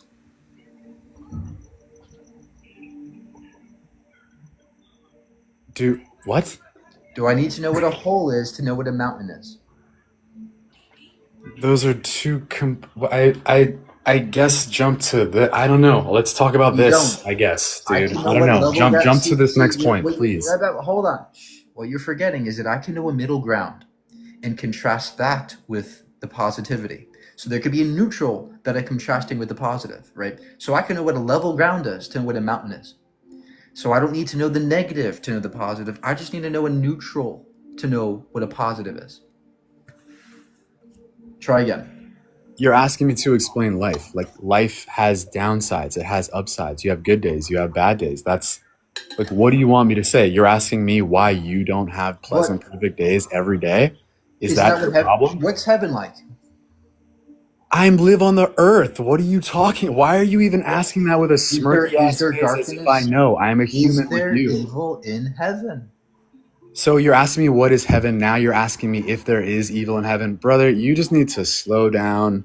Just slow down. Like, I'm sorry, bro. Just keep jumping to You're this. nervous because I'm probing your Go for view. it. I'm probing your view in a way you've never been probed before.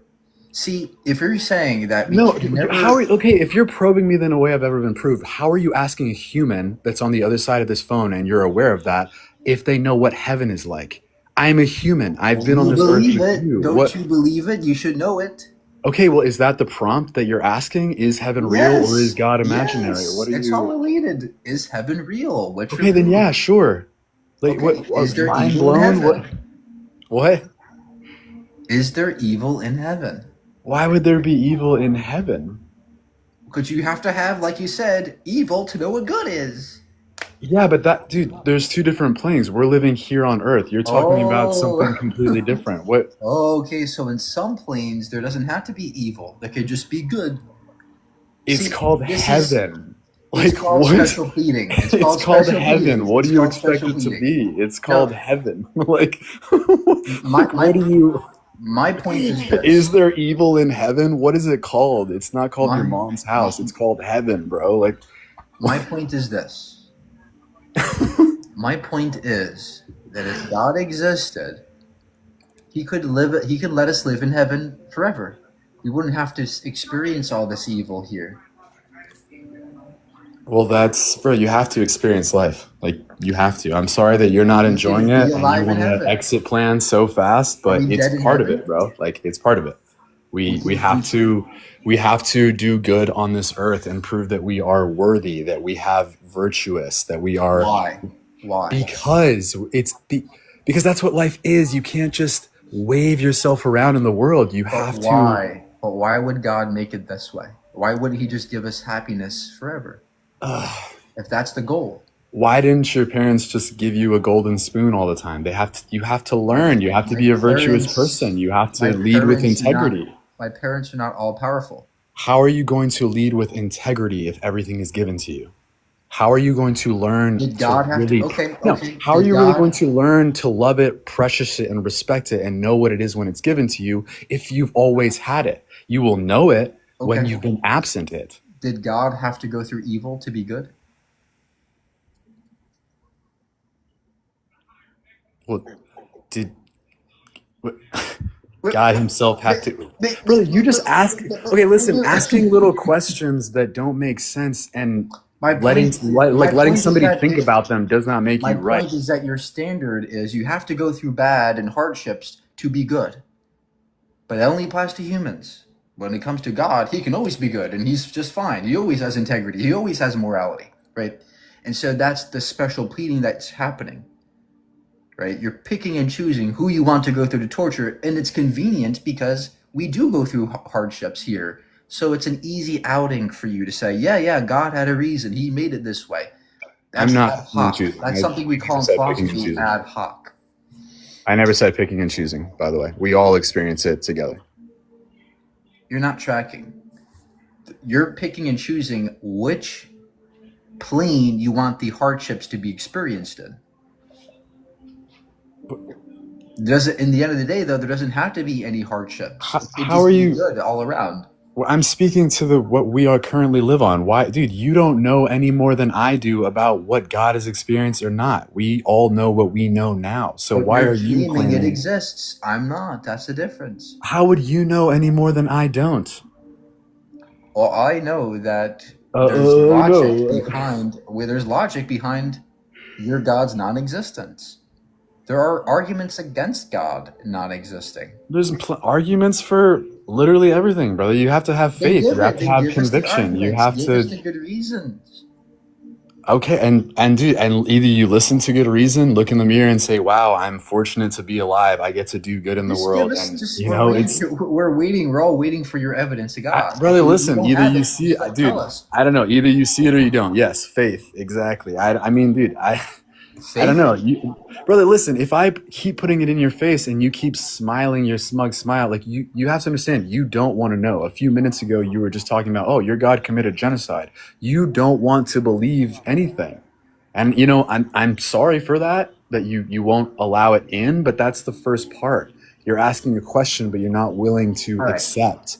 Your You're still hurt faith. about God's committing genocide. Why? I don't know why you said that. I don't know why you brought up God's committing genocide. I don't know Because you why did, you said and that. that's. Yeah, I know, but that's not part of this conversation, man. I Like, love how what you just nonchalantly said, "Yeah, I know he if did God? that." Okay, if God committed genocide, then why are you asking if He's imaginary? If genocide is real, then it's real, and It's God's an real. internal You literally just critique. proved your point wrong, genius. It's an Have a internal nice one, critique, dude. Have a nice genius. one. Yeah. You're upset about the genocide that God committed, but God is imaginary. Brilliant. Absolutely brilliant. It's an internal critique.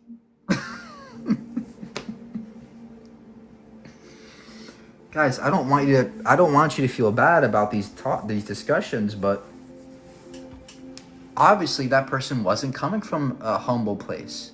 They were arrogantly trying to push their narrative that God's real and I'm the bad guy. Right? That's what actually was happening. And he was professing his humility. Meanwhile, he was being arrogant. And I don't know.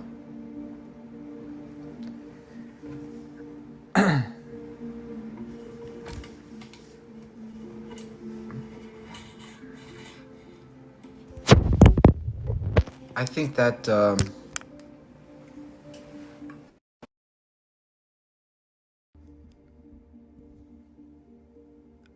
I think at the end of the day,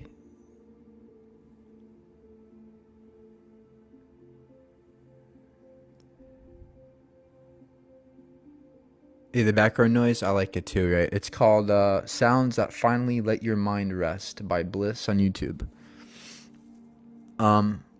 Guys, there's this kind of belief that atheists are just all angry and smug and arrogant. I think that couldn't be further from the truth. I think that in reality, Christians, although they claim to be the more humble people, what they're really saying is that they're the most important part of the universe and God made it for us and look how amazing God made us. But they're forgetting in the process that what if we are just here by accident, by chance, and that all of this is just natural? Wouldn't it make it even more exciting to be alive in this moment, temporarily experiencing this place by chance, by happenstance, by mere coincidence? That's fascinating, right? Even all that more fascinating. If Christians will say it themselves, right? The chance of us being here is so small, it must have been God. So even by their own concession, a natural universe with the state of affairs we have is even far more incredible than one where just God waves a magic wand and makes us in 2 days. You know, I can marvel at the beauty of the world. I can cry at the evil and atrocities that occur as well. And instead of trying to contrive a story that explains them, try to fit into my narrative. Oh, good happens because God wants it. Bad happens because the devil. Instead of contriving this nonsense, I can recognize it all just as things that exist. I don't have to push it into a narrative or impose my view on the universe. I don't have to have the universe to conform to my preferences. And for that, I'm free to think critically. I'm not binded to a religious dogma. I'm able to think freely. I think that's far more valuable than a view where you're blissfully saying, "Oh, look how beautiful everything is," and as well at the same time being arrogant about it. Anyway, I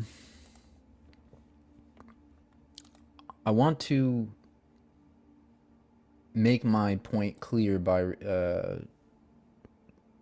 reading from the book of Sagan. It's called The Pale Blue Dot. I don't know if you guys have heard this before, but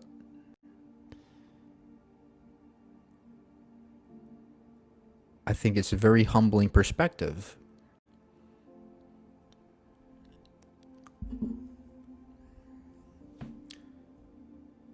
See that dot? If you look at the Earth from space, you see a dot. That's here. That's home. That's us. On it, everyone you love, everyone you know, everyone you ever heard of. Every human being who ever was lived out their lives. The aggregate of our joy and suffering. Thousands of confident religions, ideologies, economic doctrines. Every hunter and forager. Every hero and coward. Every creator and destroyer of civilization, every king and peasant, every young couple in love, every mother and father, hopeful child, inventor and explorer, every teacher of morals, every corrupt politician, every superstar, every supreme leader, every saint and sinner in the history of our species lived there on a mote of dust, suspended in a sunbeam. The Earth is a very small stage in a vast cosmic arena. Think of the rivers of blood spilled by all those generals and emperors so that in glory and triumph they could become the momentary masters of a fraction of a dot. Think of the endless cruelties visited by the inhabitants of one corner of this pixel on the scarcely distinguishable inhabitants of some other corner. How frequent their misunderstandings. How eager they are to kill one another. How fervent their hatreds. Our posturings, our imagined self-importance, the delusion that we have some privileged position in the universe are challenged by this point of pale light. Our planet is a lonely speck in the great enveloping cosmic dark. In our obscurity and all this vastness, there's no hint that help will come from elsewhere to save us from ourselves. It's up to us. It's been said that astronomy is a humbling and character-building experience. There is perhaps no better demonstration of the folly of human conceits than this distant image of our tiny world. To me, it underscores our responsibility to deal more kindly with one another and to preserve and cherish the pale blue dot, the only home we've ever known.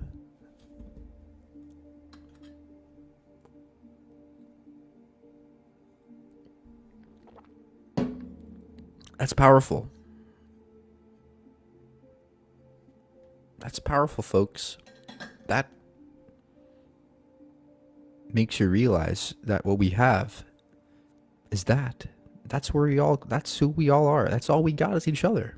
This one planet. This pale blue dot. From this perspective, it doesn't seem like the universe was made for us, does it? From this perspective, from the cosmic perspective, it doesn't seem as if the universe was tuned for that dot, does it? It seems like we're a rarity. It seems like we're an anomaly, not a feature of the universe. And so, this happens often when we look into space. Often when we look into the cosmos, we often find things that are counterintuitive. Black holes, this fact that time slows down as you move faster, that's not intuitive. That doesn't make sense. That's not common sense, but it's true. And that's the trend we're finding. We look out in the universe and things that are the most counterintuitive are often the things that are true. Right? So it's very intuitive that the universe was made for us and that there's a mother and father to the universe and the earth. And that when it rains, that's when God cries. And when it thunders, that's when God's angry. That's intuitive. Right? We love to personify, anthropomorphize the universe. But oftentimes it's not intuitive that rain is actually evaporation from the sun is energy. The sun 93 million miles away, it beams down energy, hits the surface, the water molecules at the tip of the ocean, it evaporates and goes into the air and it cools as it flies up and then it evaporates and it condenses and comes back down. Static electricity causes them to clump into drops and it falls down. That's not intuitive, is it? But it's true. Or why is the sky blue? Well, God made it that way, silly. Well, that's intuitive, but it's not intuitive that sunlight scatters, right? Oxygen molecules, they scatter the other forms of light, the other spectrum of light, but blue light is one that it refracts, and that's what you see. So, the point is that it's often very intuitive to believe that humans are the most important things and that we are the main beneficiaries of the universe, or God, or Mother or Father God. It's not fun to admit that we're just apes on a rock and that we don't have free will and that we come from goo and dust, stardust, and that life is just a chemical process, nothing more. That's scary to believe. That's scary to agree to and admit to as mere human beings. But they're all true. We're finding that life is just a chemical process, that we evolved, that we weren't made in 6 days. We're finding these very counterintuitive things that are true about the world around you. And so we feel, as many people who believe in religion, they feel a sense of them getting demoted. Oh no, we're being demoted to something just like an animal. That's it. I'm not an animal. I was made in God's image. Right? We feel the pressure of the world around you getting feeling as if you're becoming demoted to something worthless, just animals on a rock. However, the opposite is true. The thing you're scared of, admitting to, that we just are apes on a rock and that we evolved from goo, you're scared of it. In actuality, understanding that we are this, that we are just apes, that we are just on a dot, a pale blue dot in the middle of nowhere, that makes it more, you want to cherish this place more. You really begin to appreciate who you are. Like, wow, we did evolve. We are here by chance. This is all we got. You really want to cherish the world more when you understand it. When you just recognize it as it is bare, without you imposing God onto it, imposing religion onto it. You just accept the universe as it is. And there's something about that frees you from all that nonsense.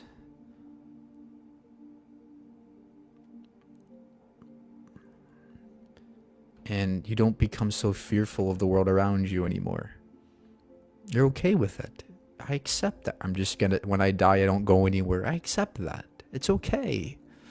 Right? But we've been conditioned for so long to believe that you have to go somewhere when you die. I accept it. It's okay.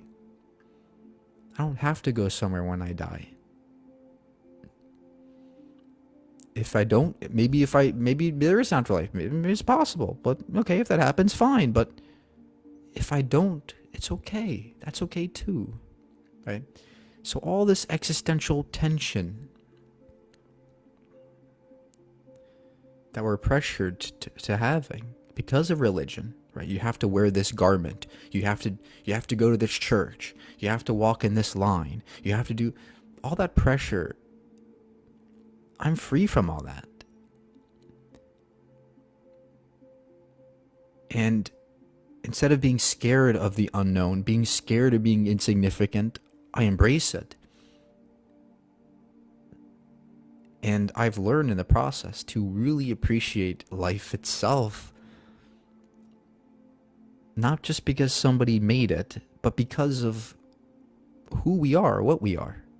My family, my friends, animals, nature. I embrace it way more.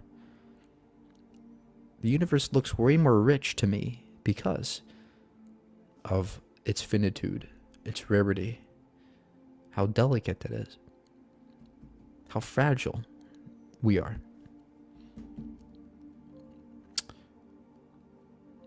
And so that's my perspective. That's a glimpse of my perspective. I don't wear God goggles anymore. I used to believe in God. And I had the God goggles on where I would believe everything I see comes from God. There's a God explanation for it. But you got to take them off for a second and recognize maybe that was just the lens I was looking at through. Maybe it's not the case that God's there. Maybe it's just conditioning and things people have been telling me. Maybe there's another way to see this. There's another perspective out there. And that's all I can share with you guys. I can't force you to be an atheist. I'm not here to do that either. I'm here to offer you another perspective, a scientific perspective.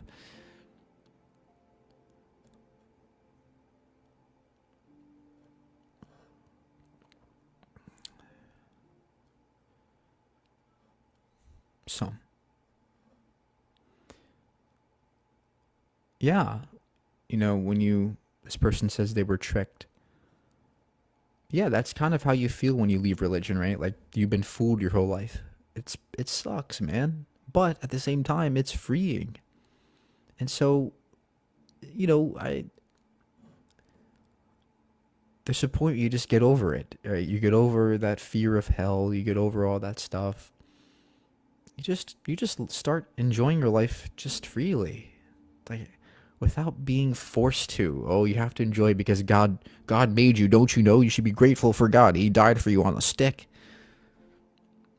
That's forced appreciation, right? Whereas in my view, it's free. It just comes naturally. You know, when I see a baby, I don't go, oh, wow, see how beautiful that baby is because God made it. I go, wow, look at what nature can contrive. Billions of years of evolution, each of us carry an archive of our past.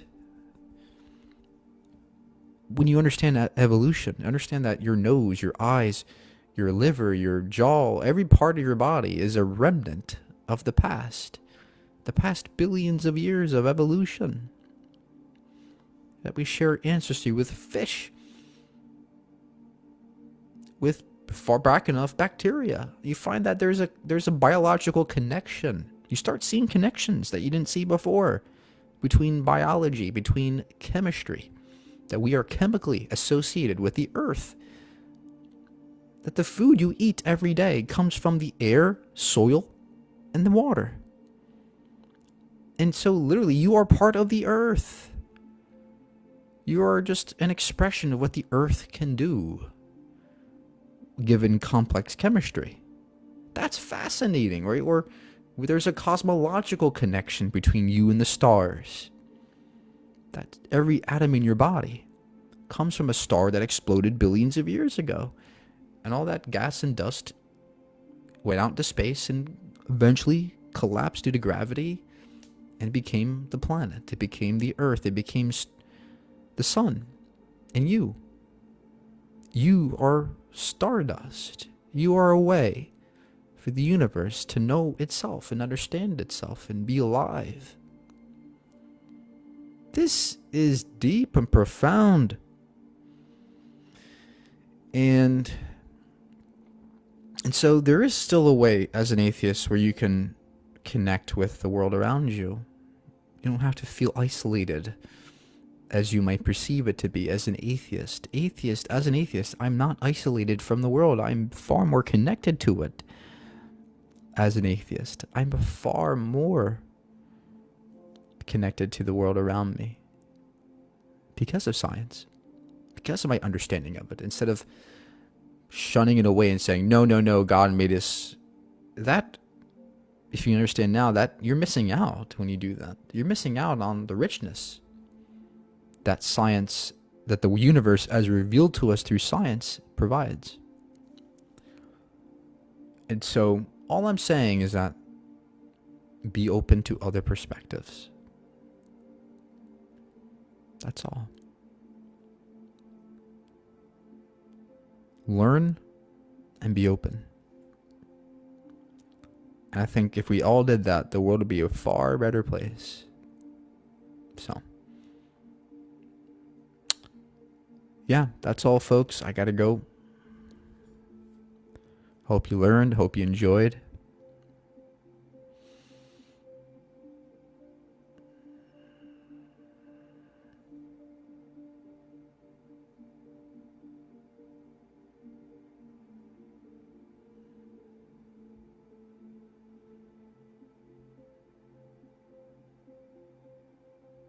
It's too vast. Yeah, it's very vast. The universe is far too vast for us to understand or conceive. But in all this vastness, the thing that makes it bearable is love. That's all we got. At the end of the day, that's all we got, folks. Ourselves, people, friends, family. That's it. That's how precious and that's how much you want to cherish the world around you. When you recognize, wow, that's what makes this life meaningful. It's people, family, friends, nature, puppies, animals, whales, dolphins. Appreciate it, embrace it, soak it in, folks. That's life. We're here, we're breathing. That's remarkable. And not just because God did it, but because we are here naturally. And there's a very elaborate sequence of events that occurred before you to get to this place.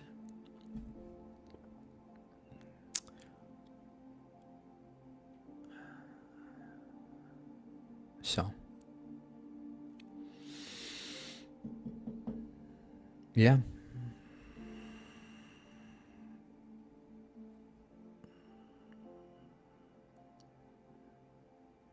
See you next.